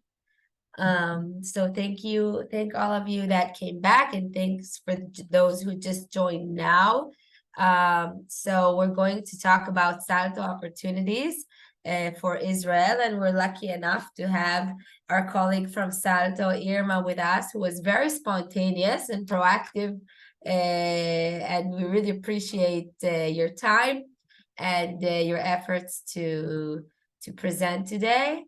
So this is a meeting just for Israeli organizations. So after Irma's presentation, you can also ask her questions, and we want to have all the Salto opportunities much more approachable for Israeli organizations. So this is for you. And Irma, I give you the floor. Thank you so much. So do you hear me right? Yeah, thank you. So thank you for inviting us. This was, as you said, very spontaneous. So this will be a very brief presentation of Salto opportunities, of what is Salto and what can we provide. After that meeting, we will contact the Israeli NEO to organize maybe some current and regular meetings with the NGOs from Israel, because we really want you to know what do we do and how can we help you. So don't get frustrated if in half an hour we don't have the time to discuss all the topics about all our activities. So I wanted to start with a presentation. Let's see if it works. Let's start with the video. I don't think that I have right now. Yeah, I can.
Stop. It was a nice music though.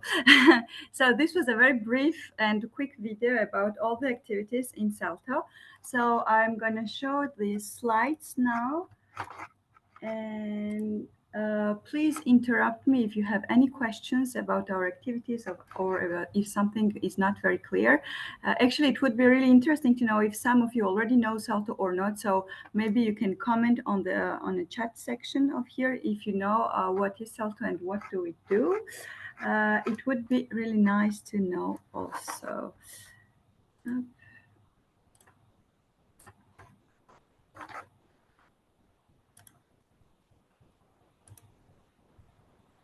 So let's start the presentation. Today I'm going to talk about Salto EuroMed and very briefly about other regional Saltos because it was a regional meeting.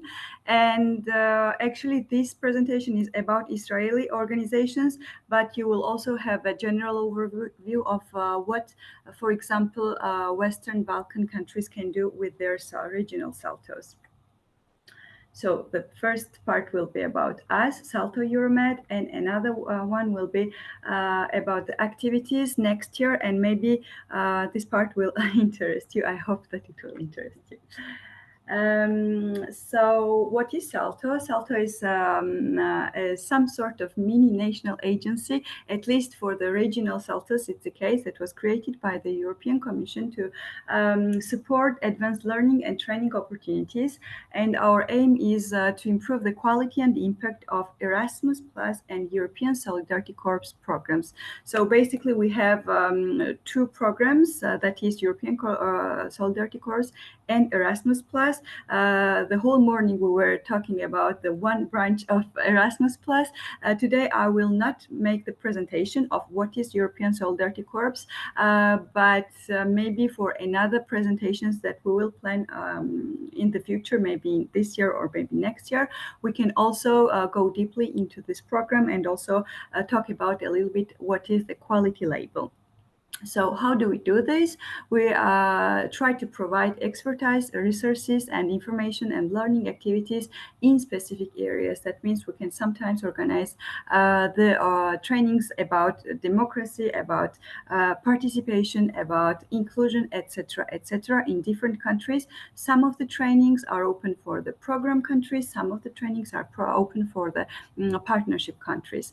So our mandate is of the network of the Salto is to evidence-based knowledge hubs to contribute the links and synergies between European Union's youth policy and programs. So basically, we are a big family now in Salto, and today we only talked about the youth part of the Erasmus Plus program, but as you already might know, there is also the part, very important part, which is education and training. So among all the Saltos, we are also divided into regional Saltos, into youth Saltos, or education and training Saltos. And in the youth Saltos, we have regional Saltos and thematical Saltos. For example, thematical Salto can only work about inclusion and diversity for program and partner countries. We can also have some thematical Saltos as such as a Salto about European Solidarity Corps, about digital transformation, participation and information, etc. Please note that there exist 3 regional Saltos. Today I'm representing one of them, which is Salto EuroMed. Then I will go deep into the details, which are our countries. But this morning we had the meeting with Western Balkan countries, and so they have their regional Salto, which is located in Slovenia, and there is another regional Salto for Eastern Europe and Caucasus, which is located in Poland. So Salto EuroMed supports and strengthens our zone. Our zone is Southern Mediterranean countries, and our basic idea is to support youth workers and the organizations to participate in European Solidarity Corps and Erasmus Plus programs. And we also try to provide some educational tools in order to help you in capacity building. Salto EuroMed, we are actually 4 employees, and we're based in France, and we're hosted by the French National Agency. This is quite the same logic for another regional Saltos as well, because they are some sort of, actually they are attached / hosted by the national agencies, but they have the very specific field of the area. To give you the example, for example, if you want to write a project with the French NGO, it will be the French National Agency who will assist who will assess your Erasmus Plus application. Even though we are based in France, we won't have any direct connection with the French National Agency because they have their own tasks. But we in Salto EuroMed, we will be on charge of quality label for the 10 southern Mediterranean countries, and also making sure that we select candidates for international trainings and cooperations, and we try to provide also the educational tools to our zone. But we do not do the accreditation part of the Erasmus Plus programs. For those who are very new in the field, so in Erasmus Plus, there is a system of accreditation, and in European Solidarity Corps, there is a system of quality label. So in Salto EuroMed, we only deal with European Solidarity Corps by providing the quality label, by assessing directly the applications of the organizations, but we do not accredit the organizations from our zone.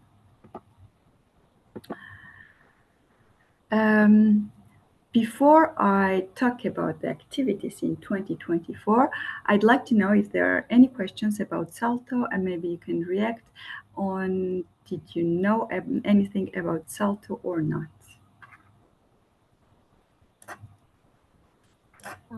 Could you maybe elaborate a little bit more about about European Solidarity Corps for those who haven't heard of it previously? Yes, of course. This is basically a voluntary program, European voluntary program that is called European Solidarity Corps. Maybe some of them already heard about EVS, because it was the ancient version of this program that was updated, and the name and some of the objectives changed. So this is basically the same system as for Erasmus Plus.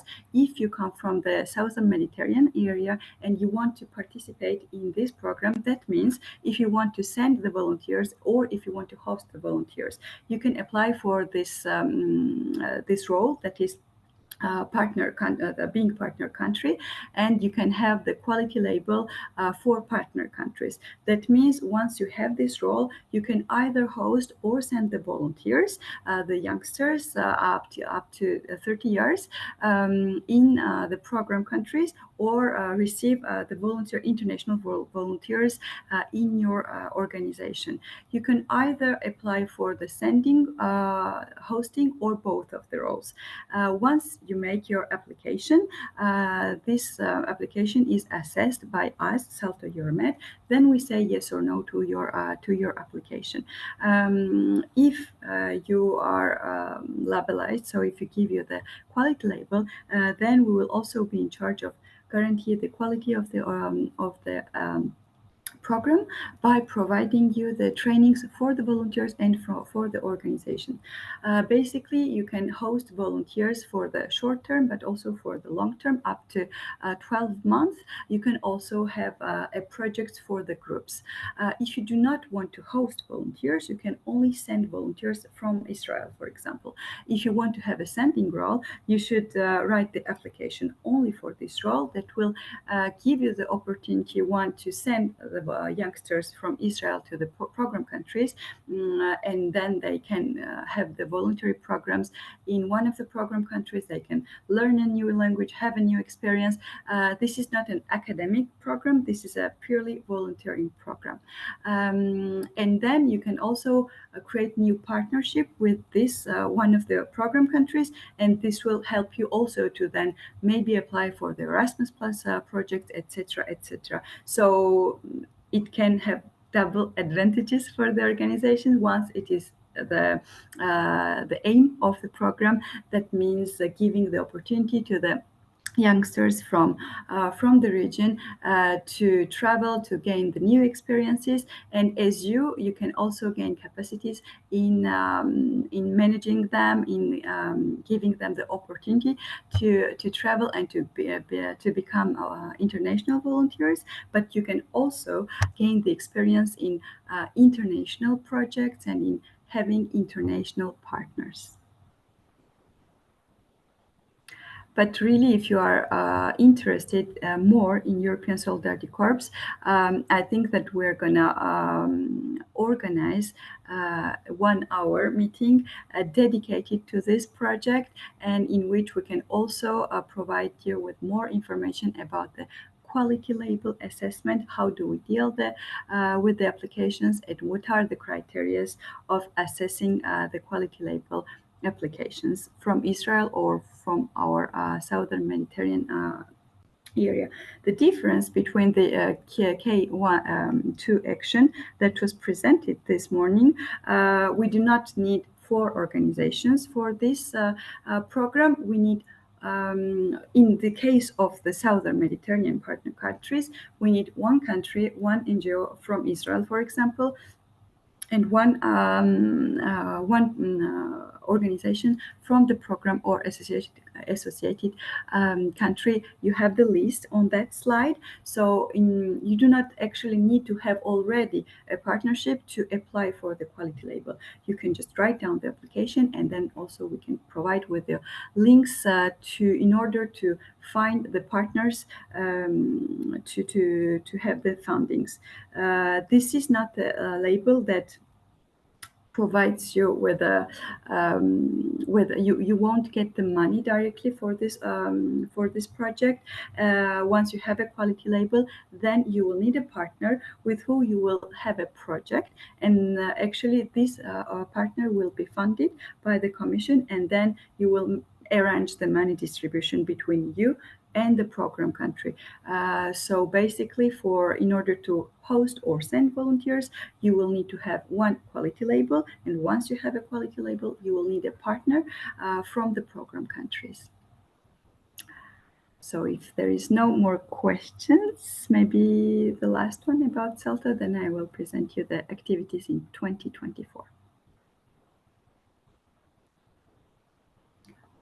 I think we're good. So, as I've already mentioned, we basically have 2 areas of intervention. One is European Solidarity Corps, and another is Erasmus+.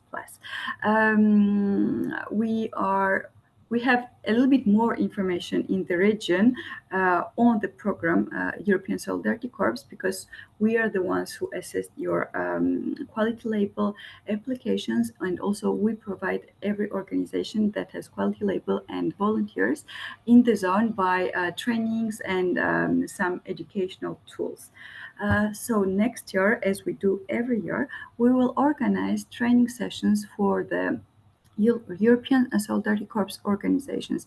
That means for the organizations that are already labelized, and for the newcomers, we actually have 2 sort of sessions of the organizations. One is called Welcome to EACEA, and another is called, I don't remember how it is called, but it is actually for the more experienced organizations in the program.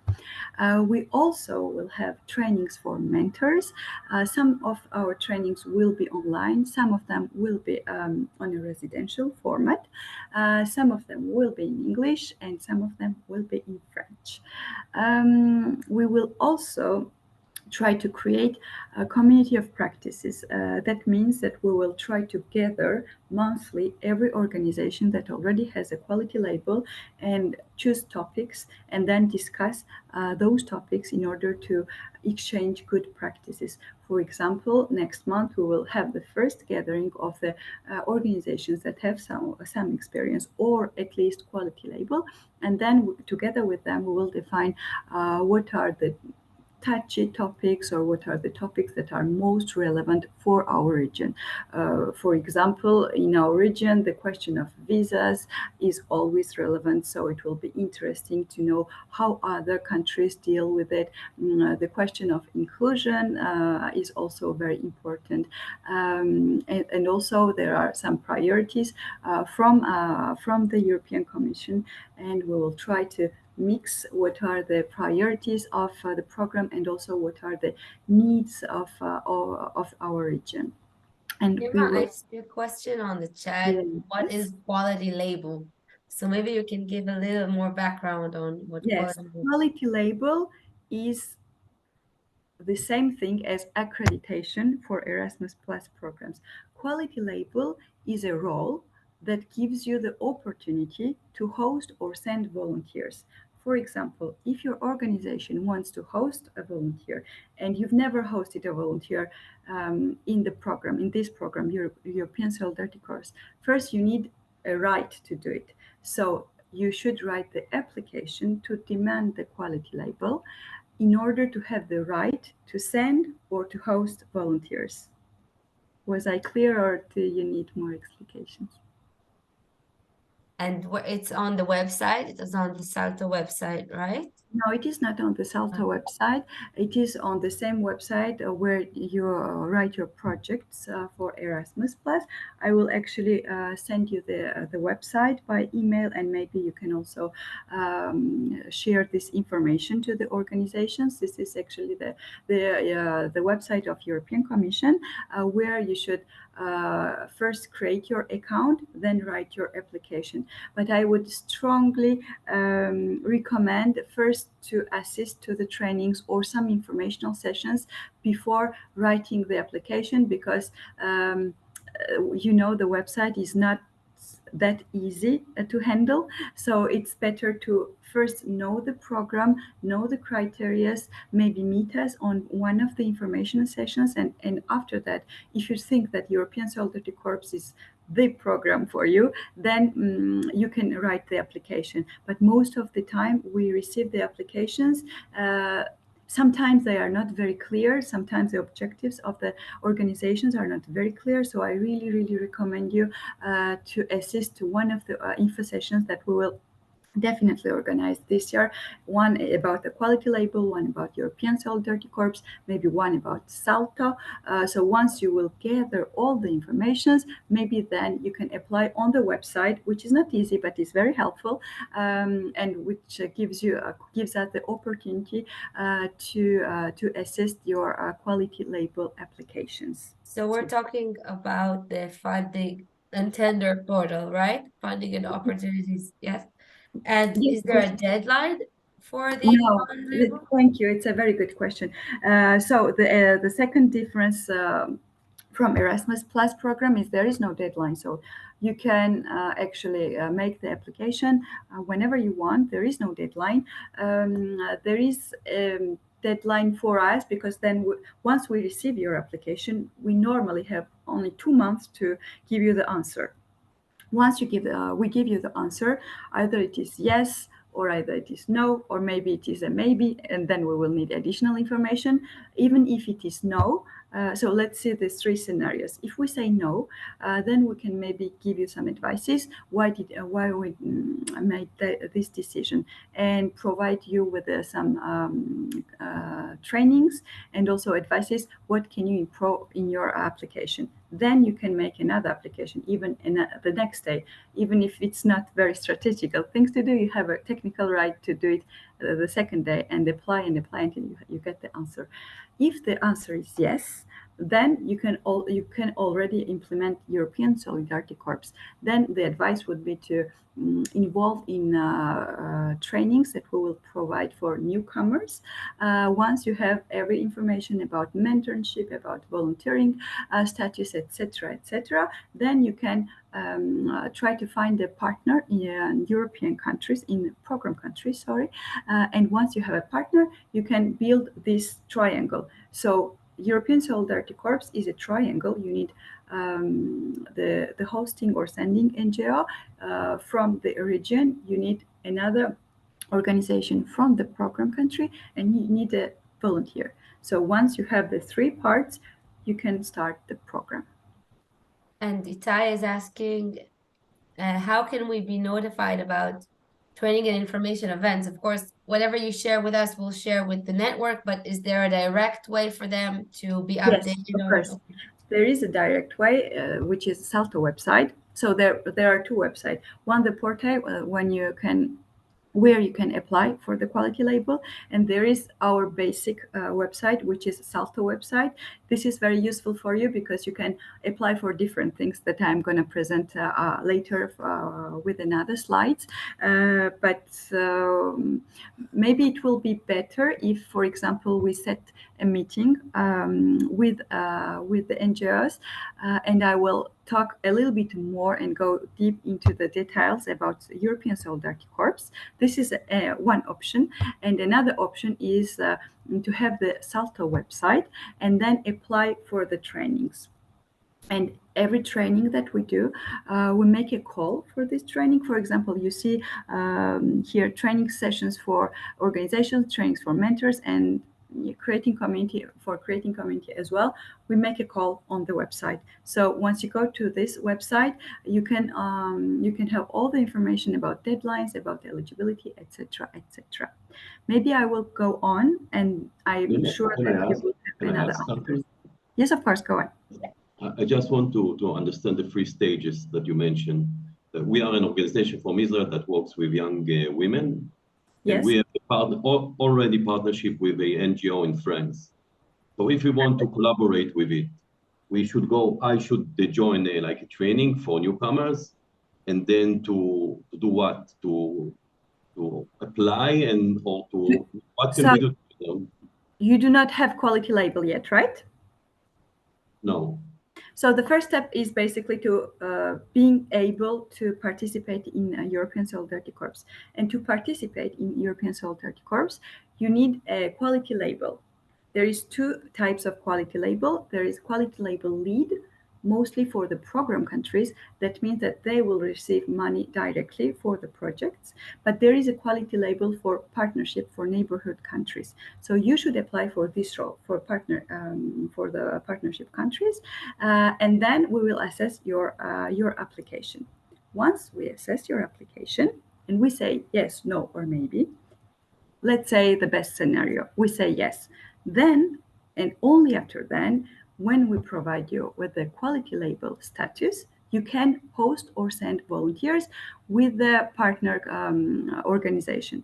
One of the aims of the trainings that we will provide is that give you the information about the project, but also maybe some possibilities to have other partners, because the idea is to get as many partners as possible and not to fixate with the one country, because this organization will be located in one country. That means that every year you will receive the same nationality. Maybe it's not the best scenario. So having several partners is not the eligibility criteria, but it is recommended to have an open mind about new partners and new partnerships.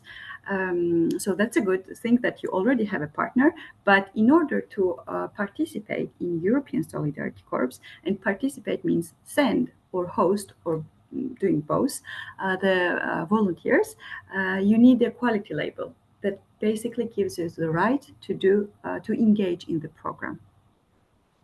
Just one more question. Why do you call it them volunteers? Isn't it like a youth exchange when we send our students? Because youth exchange and volunteering is not the same. European Solidarity Corps is a volunteering program, and it has its own quality label status. So this is a program apart. So you can. We actually had the case when an organization had a youth exchange program in Erasmus Plus projects, and European programs are basically divided in 2 types. So you have Erasmus Plus and you have European Solidarity Corps. European Solidarity Corps is a very specific volunteering program, and you also have Erasmus Plus projects, and in between Erasmus Plus projects, you can have youth exchanges. You are not obliged to have volunteers in your organization. If you want to have some youth exchanges, you can do it. You do not need a quality label for that. But those are not the same things. Voluntary program can last for 12 months. The volunteers will have language classes. They will have mentors on spot. They will be accompanied by the sending organization and by the hosting organization. So this is a relatively more long and pushed process, but youth exchanges have different varieties as well. So it depends on what are your needs and what are your interests, and then you can decide whether you're interested or no. But it's really separate things. Thanks. Yeah. So maybe I will pass on another slide. I didn't mention monitoring. I don't know if there are any organizations that have quality label among us, but this year we will try to visit them on a residential format, or maybe do some interviews online. Actually, one visit was planned in Israel. Unfortunately, this year we cannot make it, but hopefully in a very very future. So in next year we will focus on inclusion. We will have so you were talking about youth exchanges for all. That can be interesting. If you are a newcomer on youth exchanges for all, that means if you have any kind of youth exchange program, we will have a training, interregional training that for which you can apply, and this will give you the opportunity to meet new people from program and also from our zone. And also ask them how it's going for them, what are the good practices to share, etc. So this will be on the European Plus side from EuroMed Salto. So not all trainings that we provided are about European Solidarity Corps. This is an example of the training that we will organize in our zone on a residential format, and it will you also will have a right to apply for this. We will also have a content making seminar between program and partner countries. This will also be for both the programs, European Solidarity Corps and Erasmus Plus. For example, if you have projects for Erasmus Plus, you can also apply for this event. That means that you will go to the Salto website and you will see the deadlines, you will apply, and then we will assess the application. And if you are selected, you can participate in this program. And we will also have a study visit. The topic is sport as a tool for inclusion. For example, if this topic is relevant for you, maybe you can also write to me or directly go to the Salto website and apply for this call. And we also are part of a SNAC that is Strategic National Agencies Cooperation, that is called Beyond Borders. And I presented 3 regional Saltos. So this is co-operated by 3 regional Saltos. And the idea is to organize some contact making seminars and to enhance the value of those 2 programs, Erasmus Plus and this is the French version. It should say EACEA, projects on program and partner countries. To give you the very stupid example of what type of things we can do is, for example, some of the activities are organized by national agencies or by the colleagues that are familiar with program countries and the reality of program countries. Our zone has its own reality with lots of elements. So we try to provide these information to our colleagues in order to adapt their program and their calls for trainers or calls for the organization to our region. And we also, so this is the website. Salto Youth website. On this part, you can have information about educational tools that exist topic by topic. And if you do not put tools toolbox, and if you just type Salto Youth Net, you will be on the official website of Salto, where we publish all the calls. And the good thing about this website is that you can have all the opportunities that exist in terms of trainings by Saltos, by thematical Saltos, and by national agencies. So today I presented you what we will do in our region on a residential format, but you have way more opportunities than that. And one of our role is to select your applications. For example, if German agency is organizing a training for people who work with young women, for example, and this is relevant for you, you can apply for this if this call is open for partnership/neighborhood countries. So that means that we will receive your application, and then we will select or not your application, and you can participate to this training, and we will support you financially also with your visa administration stuff and plane tickets, and the organization for example, the German national agency will provide you with a apartment and with the food. So everything will be supported financially.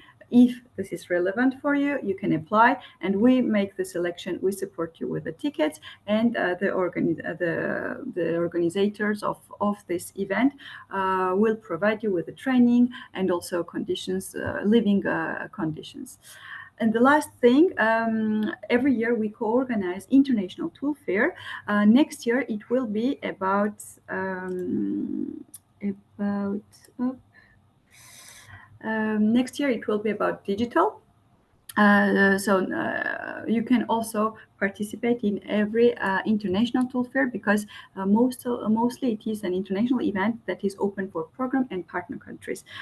As I've said in other calls, we co-organize this event, but we also are in charge to select participants from our zone, which is to 10 southern Mediterranean countries.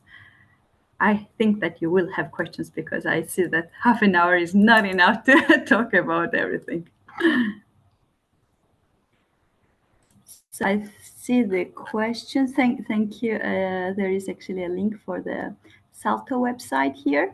Can I ask a question? Sorry.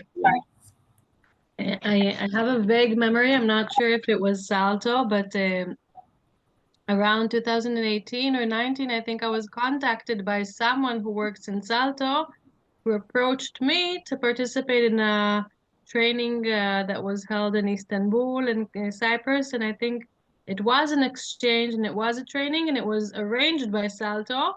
But at the end, it was actually as part of an Erasmus Plus exchange program with several organizations from around the Mediterranean and all the countries that you mentioned. So it is possible for Salto to identify the participants, even if they don't have that's really lucky, a because quality label. Because I have some memory that I was contacted and approached by someone from Salto, and that's how I got familiar with Salto. Yes, well, it's a very rare example. Normally, we have lots of calls, because on this website, you have 12 Saltos plus national agencies that will publish their calls. And for each call, we have lots of applications. So if somebody contacted you, maybe you're an expert on a topic, and we were looking for the experts, and we wanted to give a chance to somebody from our region. Sometimes we do that, but in reality, we don't have the time to do such kind of things. So because we have a lot of applications.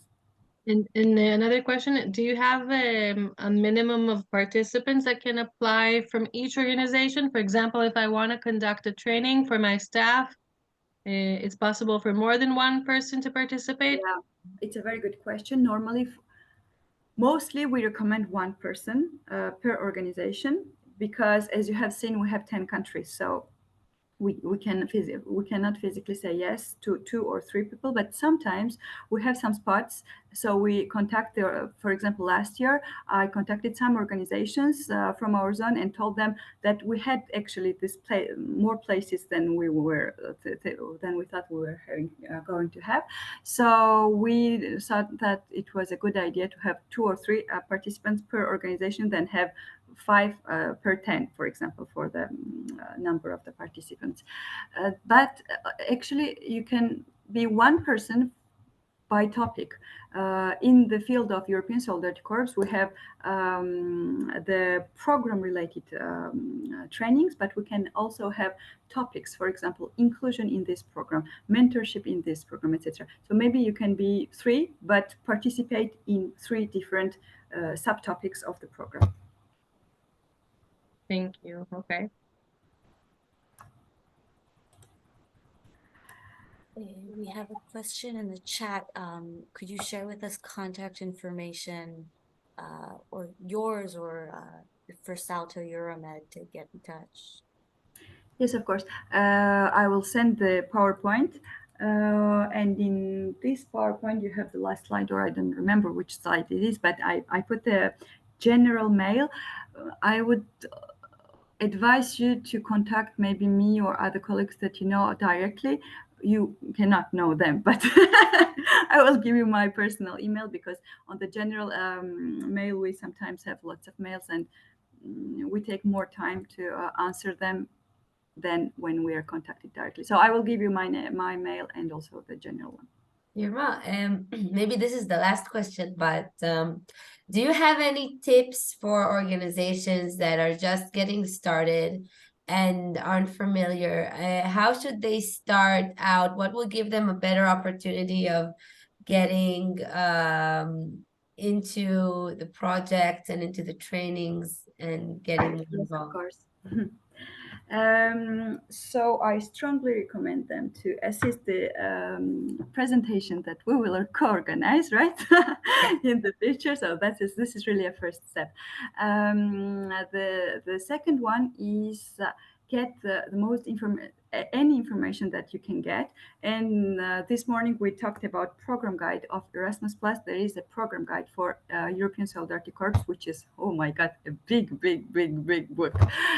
So every information that you will ever need is in this book.